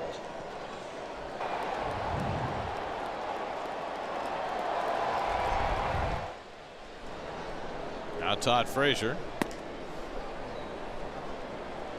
Lucchesi, that's just the 3rd home run he's given up in his 6 big league starts. Well, that ball just had no movement right there. Straight as a string. Frazier hit the ball hard his last time up, lined out to left field. He's 0 for 2. And Lucchesi falls behind him 2-0. So 3 hard hit balls in the inning. Cabrera the single, Cespedes the home run. In between, Flores a line drive out.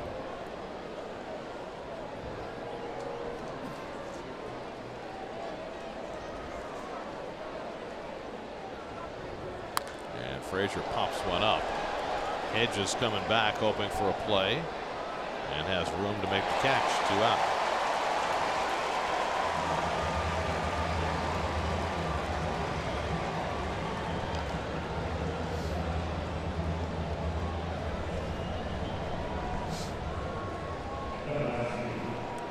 So 2 out and nobody on. Now Jay Bruce, and they'll flip the third baseman over to the right side. Adam Cimber is up in the bullpen for San Diego. We saw Kazuhisa Makita last night, a submariner, and Cimber is another guy who comes from the side. It's very rare that you see a team with 2 guys like that in the same bullpen. Bruce lines one past the shift and down the right field line. He's got a base hit. Played by Caesar, and he'll hold Bruce to a single, the 3rd Met hit of the inning. And Bruce's 1st hit of the night. He's now hit in 6 straight games. Well, I'm just of the feeling here, if you're going to make a pitching change, let him get out of the inning and shoot. It's 11-2. Well, Lucchesi had been sailing through the first 5, but struggling here in the 6th, and Andy Green appears ready to take him out of the game. So Lucchesi will exit after 5 2/3 with just 79 pitches under his belt, and the sidearmer Cimber will come in. Call to the bullpen brought to you by Memorial Sloan Kettering Cancer Center. We'll be right back.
Well, the quirky left-hander Joey Lucchesi is out, and the quirky right-hander Adam Cimber is in to face Ahmed Rosario. And let's check in with Steve Gelb. Steve? Well, how did Adam Cimber develop the sidearm motion? Turns out when he was 14 years old, he weighed only 90 pounds, didn't throw all that hard, and wanted to make his high school baseball team. So his dad suggested trying something different. He liked watching Brad Ziegler pitch, so he started throwing the sidearm pitch once every 5 pitches, realized that was the only thing that got people out, and he went from there. I like the fact that his left foot points towards center field as he takes the stretch. That's pretty weird. 11-2 in the 6th.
Will pull some of his regulars. Adrian Gonzalez comes in to play first base. Wilmer Flores moves from first to second as Cabrera comes out. Jose Reyes will play third. Frazier's done for the day. And Brandon Nimmo in to play left. And Cespedes' evening has ended. Franchi Cordero leads off in the home 6th inning and grounds one to Flores at second base. 1 pitch and 1 out for Lugo in the bottom of the 6th. Nope, get a chance to get Reyes some at bats. Keep Flores in the game, rest Cabrera. Frazier's played every game. Get Cespedes out, get Nimmo some at bats, and get Gonzalez some at bats. And for Gonzalez, a chance to get on the field in his hometown, where he played 5 years for the Padres and really became a star in this town. Here's Freddie Galvis, who's been on base 3 times, 2 singles, a hit batsman. He's scored 3 runs. He's stolen a base along the way. He takes a fastball away from Lugo. Lugo's now worked an inning and 2/3 in relief. Given up a couple of doubles and a run. In relief of Jason Vargas, 2 runs actually. It could not have gone worse for Jason Vargas in his first start of the season. After signing as a free agent, breaking his glove hand and going down on rehab, he gave up 9 runs in 3 2/3 innings tonight. Galvis comes up empty, and it's 1-2. And the Mets just trying to piece their way through this game and get to the final game of the road trip tomorrow.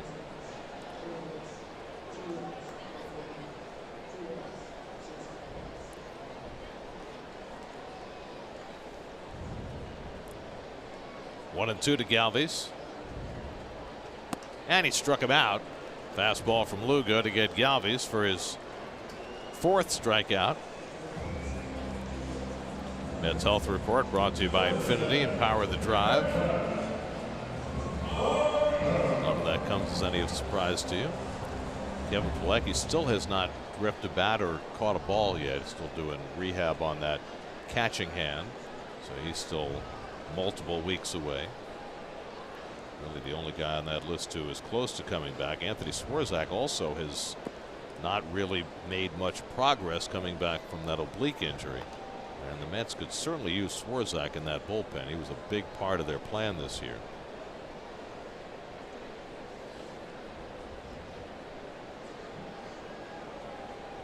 Manuel Margot 1 for 3 tonight, a 2-run triple back in the first inning. Padres scored 4 in the first against Vargas, and they were off and running.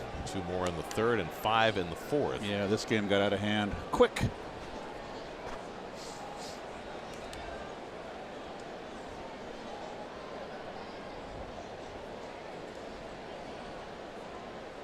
Margot drills one down the left field line, and that'll go into the corner. Nimmo plays the carom. Margot has his second extra base hit of the night, a 2-out double. Well, Margot came into this game hitting 153, and he's looking mighty fine. Guess it must be the Mets coming to town. He killed the Mets last year, and he's doing it again tonight.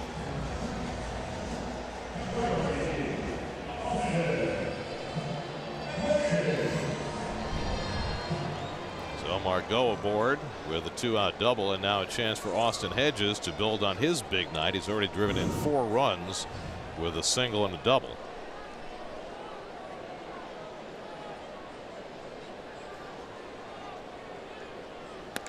And that's flared over short. Rosario goes back, can't make the play, and that'll bring in another run. Austin Hedges drives in his 5th run of the night with a bloop single, and it's 12-2 San Diego. Have a night. He came into the game with 5 RBIs, 2 for 18 with runners in scoring position, and he's driven in 5 now and has 10 on the year.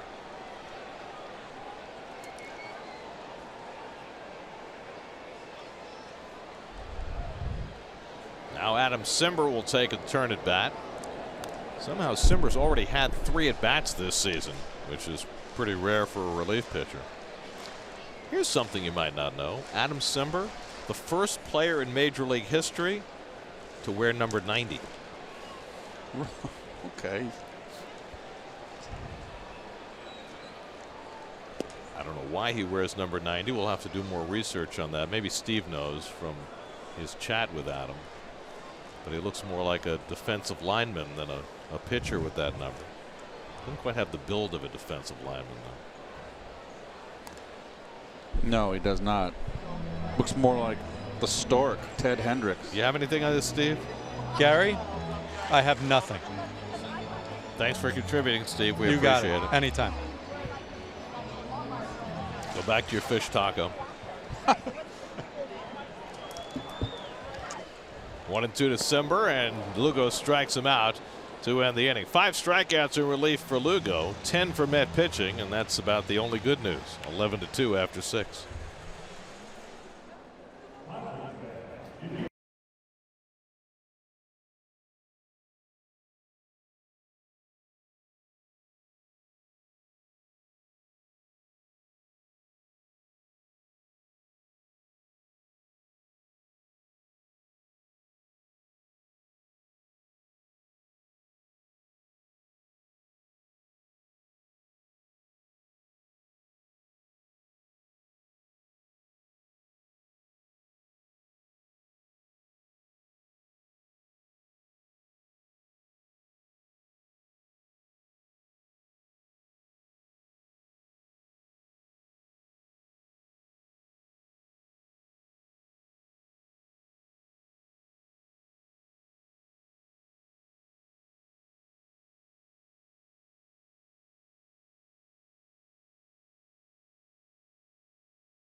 Rest of the Pix 11 morning news crew with breaking news, traffic, and sports, plus the latest weather to keep you in the know. Mornings from 4:30 to 9 on the Pix 11 morning news, New York's very own.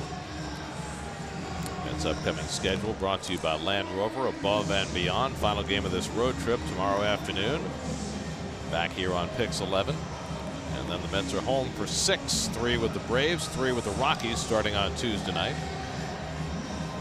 And look, we'll have a full booth for most of that homestand. Yeah, they will. I go to Cincinnati the next road trip. Ronnie does not. Then they go somewhere else, and I don't. Philly, and Ronnie goes there, and I don't. Now that we're up to date on the schedule, I apologize for getting the score wrong going into the break. I lost track of all the runs. What did you say, 11? I said 11 to 2. Yeah. It's 12 to 2. It's okay. You're still aces with me. Thanks, Keith. Juan Lagares takes a strike from Adam Simber. We got the final out in the 6th inning. Let's see. 4 and 2 is 6, and 5 is 11, and 1 is 12. Whew.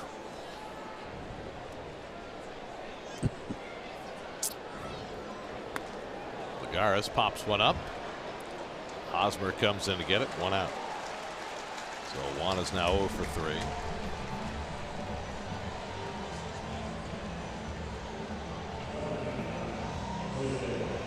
And here is Jose Lobaton. Looks like Lugo is going to hit. Why not? He's throwing 48 pitches over 2 1/3, and as we'll keep running him out there. If you're wondering about the changes, let's see. Gonzalez is hitting leadoff. Nimmo is hitting 3rd. And Reyes is hitting 4th. Got that? Say that again. Reyes 4th. I got that. Gonzalez 1st. Okay. Nimmo 3rd. Reyes 4th. Does that pick you up? Yeah. Lobaton batting left-handed for the first time tonight. Went 0 for 2 as a right-hand batter against Luke Casey.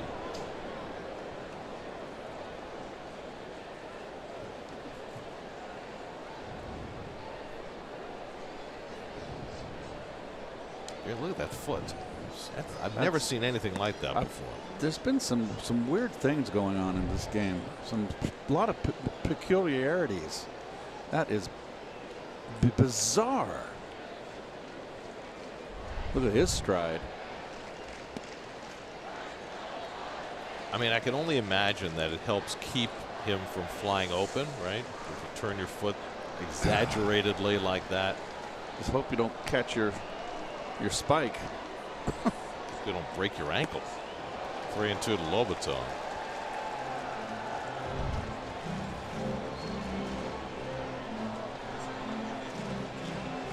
Well, he gets down low too, doesn't he? I mean, it's amazing. Have you ever seen a staff that has 2 guys that throw this way? Nope. Saw Makita last night. His knuckles nearly scraping the ground. Simber comes back to strike out Lobaton after falling behind him 3-0. And that's the 2nd out.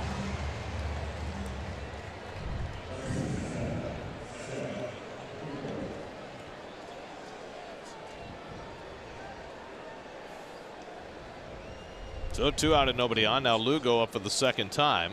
We saw Corey Oswalt soak up 4 2/3 innings of long relief in St. Louis.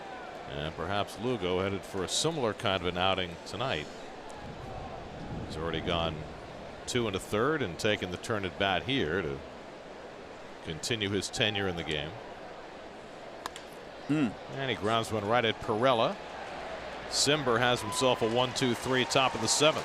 Stretch time. Sellout crowd in San Diego. They're loving a 10-run lead.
mental health, look north.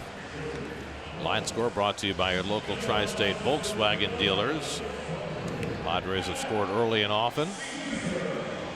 We go to the bottom of the 7th. Well, Seth Lugo took the turn at bat, but he is not continuing on in the game. Jerry Blevins has really been struggling lately. Is going to come on here trying to get things righted in a lopsided game.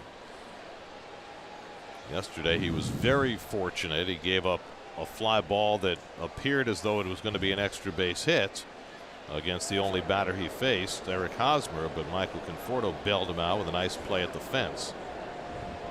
Matt Caesar, first man to face Blevins tonight, and Jerry gets the fastball in for a strike. Jerry's one of those guys that comes in and gets one batter, a left-handed out, you know, and I've always marveled how he can be in rhythm when he's that's what's expected of him, and he's been struggling, and I think this is a good idea to get him an inning or two. I'm sure it'll just be one inning and try to get him into the flow again. Interesting, they're using his changeup, which we don't see all that often. Chance for him to use all of his repertoire here in a lopsided game. And the curveball hit out to center field. Lagares waits for it. One out. So Caesar flies out. Remember, Caesar came in the game when Will Myers appeared to hurt himself during a turn at bat in the 5th. We haven't heard any medical report on Myers.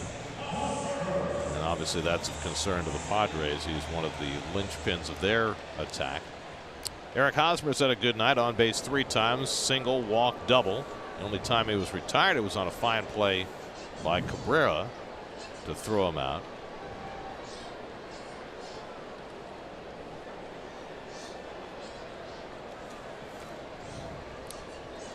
So Blevins gets to face Hosmer for the 2nd straight night, and he misses with a changeup for ball 1. Lugo worked 2 1/3 in relief, allowed 2 runs, 4 hits, no walks, 5 strikeouts, a hit batsman, a wild pitch. After Jason Vargas went the first 3 2/3 and got strafed for 9 runs and 9 hits. And the fastball in for a strike to Hosmer, 1-1.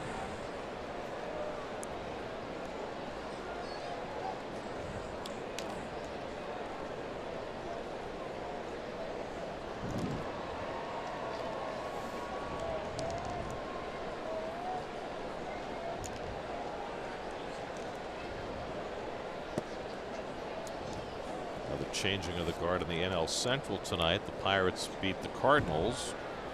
6 strong innings for Trevor Williams, so Pittsburgh vaults back into first place. How about that? And they are now a half game in front of the Cardinals, the Brewers, and the Cubs. Cubs beat the Brewers today. Milwaukee went on that 8-game winning streak, but since Eric Thames got hurt, they have basically not scored. Jose Quintana pitched a gem for the Cubs today on a windy day at Wrigley. 7 strong innings, 2 hits. And curveball inside, 3-1. Cubs starting pitching has not been great, and Quintana had been really scuffling, but got it going today. Cubs, for all their troubles, are now 4 games over 500. Darvish pitched a great game for them last night. They needed that from him. And the curveball misses ball 4, and so Hosmer's on with a 1-out walk. Now you can watch the Pix games on the go. Just log on to Pix11.com or download the Pix11 app for mobile devices. Because you wouldn't want to miss one word of what Keith has to say, no matter where you're going. Or you. Well, you know, me aside, your vocal stylings are the ones that, you know, go viral. Call strike to Headley, nothing in 1. They're saying left oblique strain for Myers, so it's kind of what we suspected. That's not good. I think we neglected to tell you that Chase Headley came in this game a couple of innings ago after Christian Villanueva's last at bat. Chase Headley's in the game, folks, playing third base. He's off to a very rough start, hitting .081. He's had such an odd career, Keith. He's had a couple of great years, and then he's had, you know, years that have started out much like this. back in San Diego where he had his best season. Well, his option year when he was a free agent, he had a great year. Was very fortunate for him. I'm just happy that Chase is in the game because it gives you an opportunity to, you know, to say Mel Brooks. To say, hello. Yeah, that.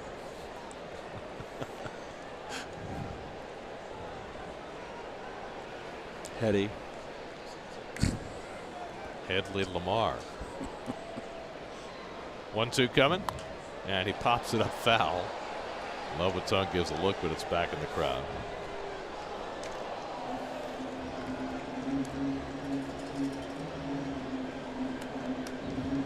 Headley had that great year here in San Diego in 2012. 31 homers, 115 RBIs, finished 5th in the MVP balloting.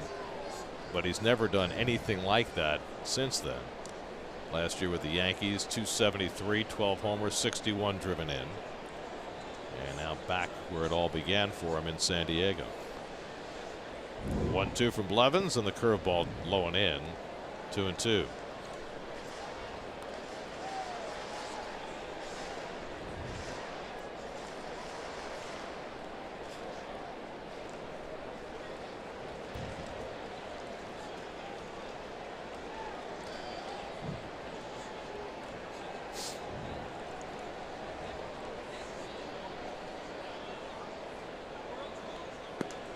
Fastball away, and another deep count for Blevins.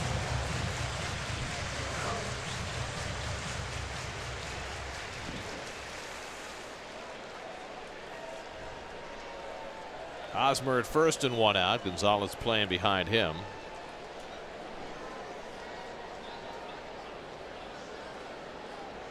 And Headley fouls off the fastball.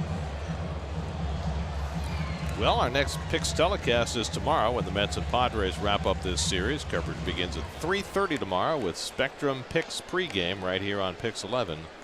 New York's very own Zach Wheeler gets a start in the final game of the road trip tomorrow against the former Yankee Brian Mitchell.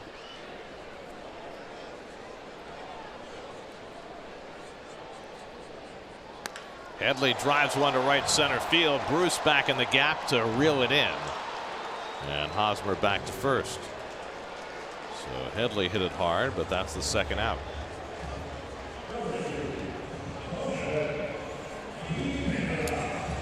Wheeler's last start in St. Louis did not go well, hoping to turn it around tomorrow and get the Mets a positive finish to this road trip. The Mets lost 2 of 3 in Atlanta, lost 2 of 3 in St. Louis, and almost certainly will be playing a rubber game in the series tomorrow. Here's Jose Pirela, who's been on base 3 times, 2 singles and a walk. He scored 3 runs. And takes the first pitch curveball from Blevins for ball 1, and Jerry having trouble throwing that curveball for strikes. That has been his problem. He's been in the dirt a lot and missing badly. The curveball was so good all season last year.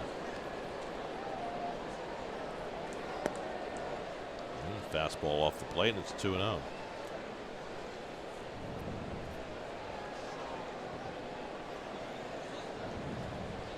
Blevins remains the only lefty in the Mets bullpen. They got a little reinforcement yesterday when they picked up left-hander Buddy Bauman on waivers from the Padres. He'll go to Vegas for the moment. Pirela pops one straight up. Lobaton with room, side retired. So Blevins throws up a scoreless inning.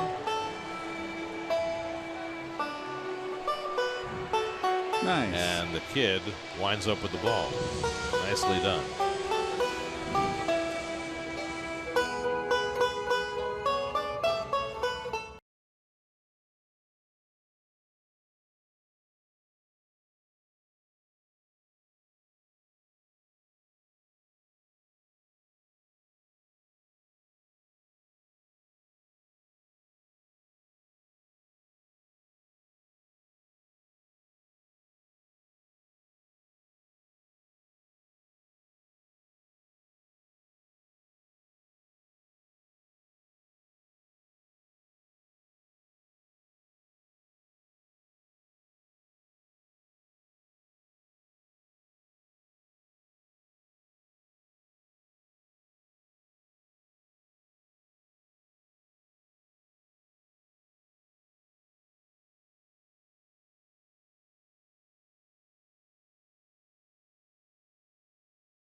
first we'll show you the changes. No, we'll show you the out-of-town scores first. Why not?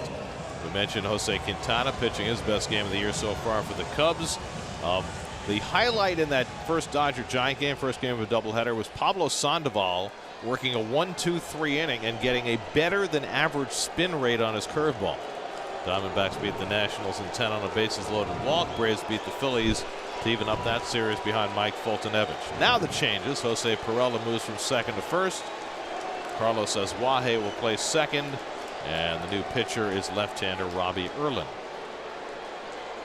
9th game for Erlin. And Adrian Gonzalez gets an interesting combination ovation and not ovation from the Padre fans for the San Diego native and the former Padres star. Gonzalez spent 5 years with the Padres, and nobody has hit more home runs or driven in more runs in this ballpark than Adrian Gonzalez. Now makes his home up in Los Angeles, where he played the last several years, but obviously has lots of family and friends down here in San Diego. And there is a distinct murmur in this ballpark at the mention of Gonzalez's name, both pro and con.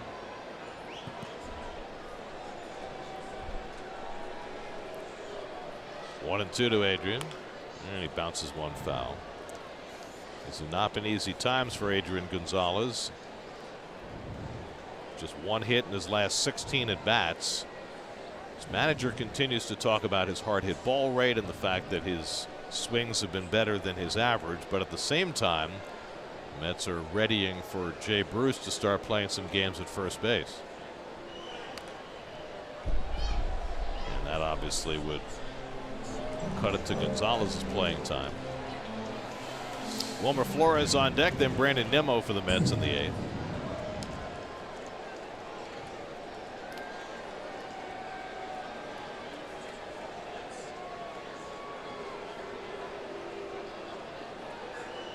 And Gonzalez strikes out on a fastball away for the first out.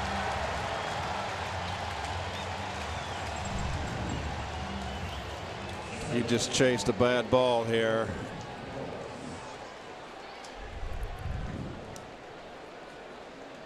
So Erlin, former starter with the Padres, who has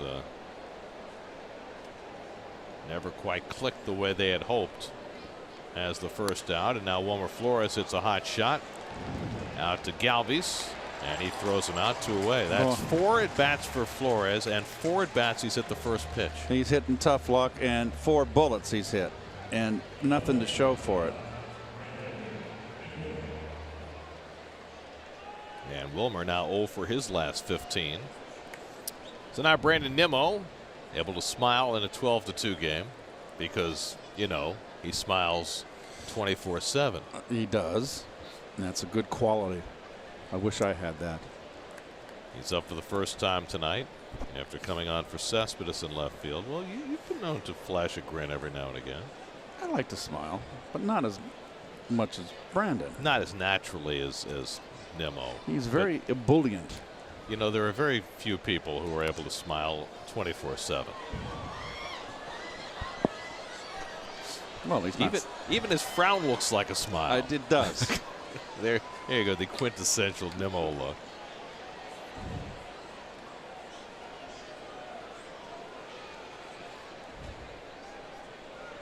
And Brandon grounds one down to first. Perella makes the play. 1-2-3 inning for Robbie Erlin in the top of the 8th. On we go in San Diego, 12-2 Padres.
The play of the game is brought to you by Spectrum TV. The way you want it would have been a little more miserable if not for this catch by Juan Lagares. And this ruined would have been a terrific day for the rookie Villanueva. It would have been his second home run and third and fourth RBI of the game. But Juan flashes the leather in the gold. Blinded by the light. Cut loose like a deuce. Jerry's Familia is going to get an inning of work here. Last outing was 2 days ago in St. Louis when he blew a save for the third time in his last 5 outings, and he'll pitch here in a low leverage situation to get the Mets through the bottom of the 8th. Franchi Cordero hit a 3-run homer to end Jason Vargas' tenure in this game in the 4th inning. 6th home run for Cordero, and it was smoked. And he hits this one out to left field, and Nimmo is there waiting for it. 1 pitch and 1 out for Familia.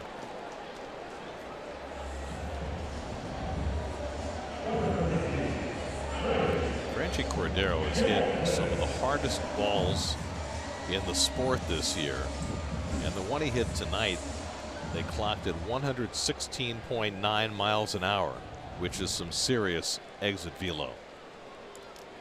Say velocity. It doesn't sound good coming out of your mouth. Velo. You don't like exit velo? No, I don't. I can't wrap my arms around it. Okay, if I say that's some serious exit velocity, do you enjoy that? I can put up with that. Mark McGwire? He had some serious exit velocity. They just weren't measuring it back in those days. Freddie Galvis 2 for 3 and a hit batsman tonight. He scored 3 runs. And Familia missing badly, 2-0. Well, when we're done here on Pix 11, it'll be the Pix 11 News on SNY. You can flip it over for WB Mason Post Game Live.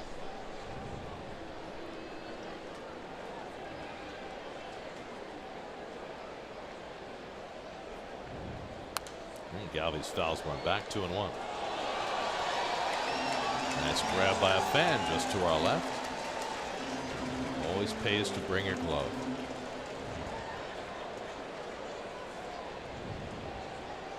I like what they're doing in some ballparks now where you can rent a glove. Yes. For the game. I like that.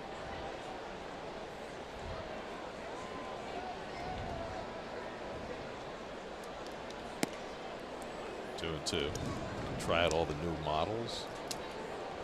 Probably helps the glove companies sell some, sure some more does. gloves. And you know, you don't have to bring a glove to the park. You can, if you forget. I think it's a great idea. I do too.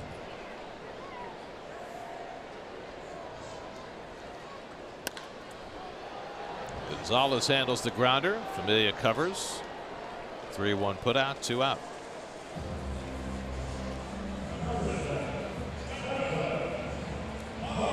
So Jay Reese has retired the first 2. And now he'll take on Manuel Margot, who already has a triple and a double tonight. He's driven in 2 runs. He's scored 2 runs.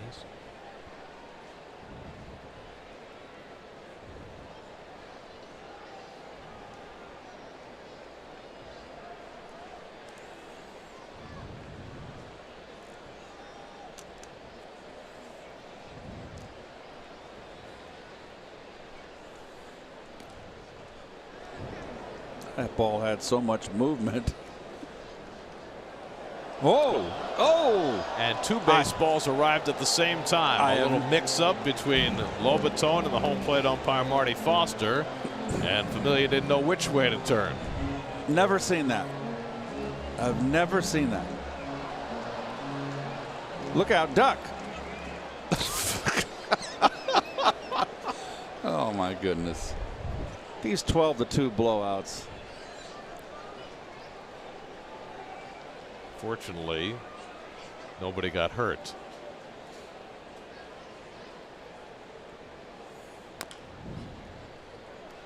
Well, that'll be on blooper reels for yes, a long time to come.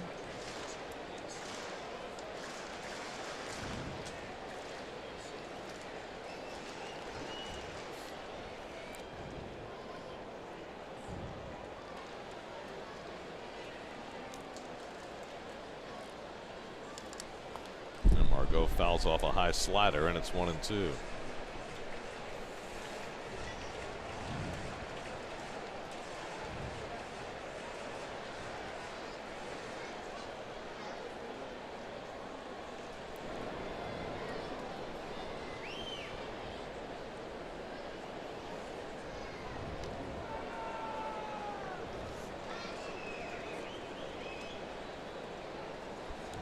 Two out and nobody on, and that one goes to the backstop.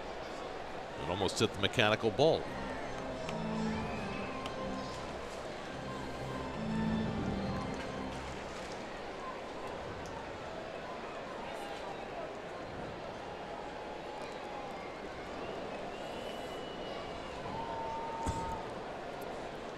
What is this? What are they doing? They're shining lights. Like they're at a concert and they want an encore. You know, kids do that now. You know that, right? They don't like light a match anymore. Oh, well, it's probably better. It's much safety-wise, yeah.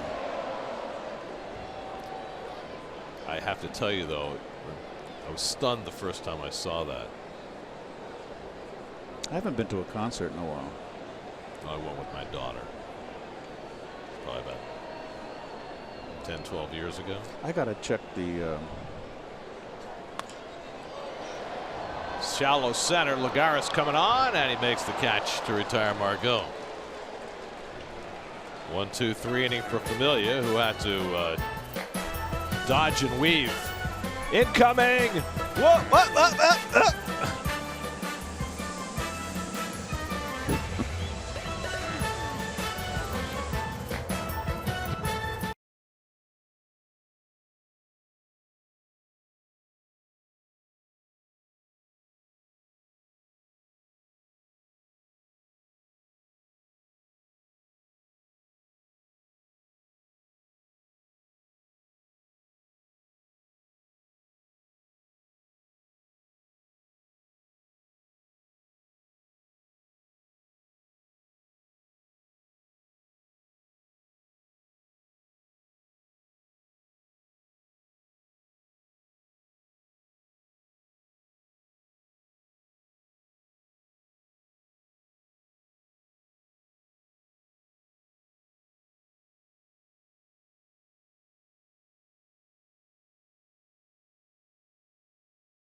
Swinging Fryer has been in a dancing mode all night. Why not? Team's had the lead since the first inning. Jose Reyes up for the first time, batting in the ninth, and he flies one out to right field. Matt Caesar waiting for it to come down. One pitch and one retired in the top of the ninth. Well, it's called a laugher. Well, who's doing the laughing? What's a laugher when you're on the other side of it? Well,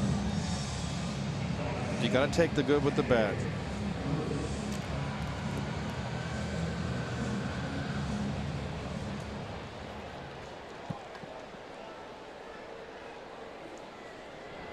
Jay Bruce bats with one out. Jay had a base hit his last time up, 1 for 3 on the night.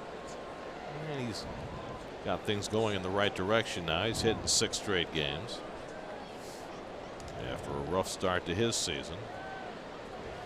Robbie Erlin in his second inning of relief pours a fastball in for a strike.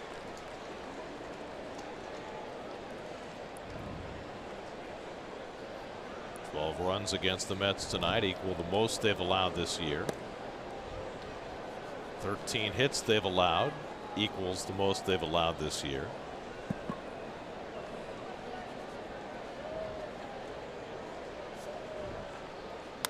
That's line towards short, and Galvis is there to grab it. 2 out. And thus the Mets are down to their final out of this long night. And Ahmed Rosario coming up. Rosario had the Mets' first hit against Joey Lucchesi, who went 5 2/3 and will be in line for his 3rd win.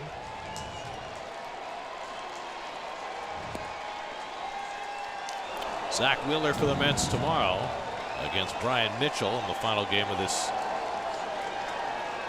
road trip.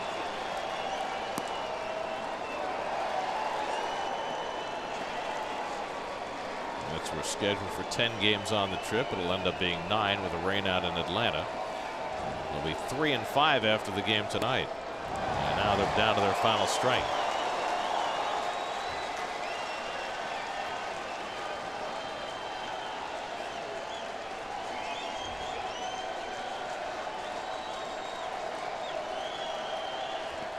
Rosario chases strike 3. Hedges makes the toss, and the ball game comes to an end as the Mets get clobbered in San Diego tonight. Ugly outing for Jason Vargas in his first start of the season, and the Mets were never in this one as the Padres thump them 12-2. Well, Vargas's return was not what he wanted. 4 2/3, 9 runs. Mets out of it early, as Gary mentioned. The hitting stars were in the bottom half of the order. 10 of the 12 runs driven in by Cordero, Margot, and Hedges had a big night with 5 RBIs. So the Padres even up the series at a game apiece. Mets road trip falls to 3 and 5. The game summary brought to you by Nissan. Shop ChooseNissan.com. Christian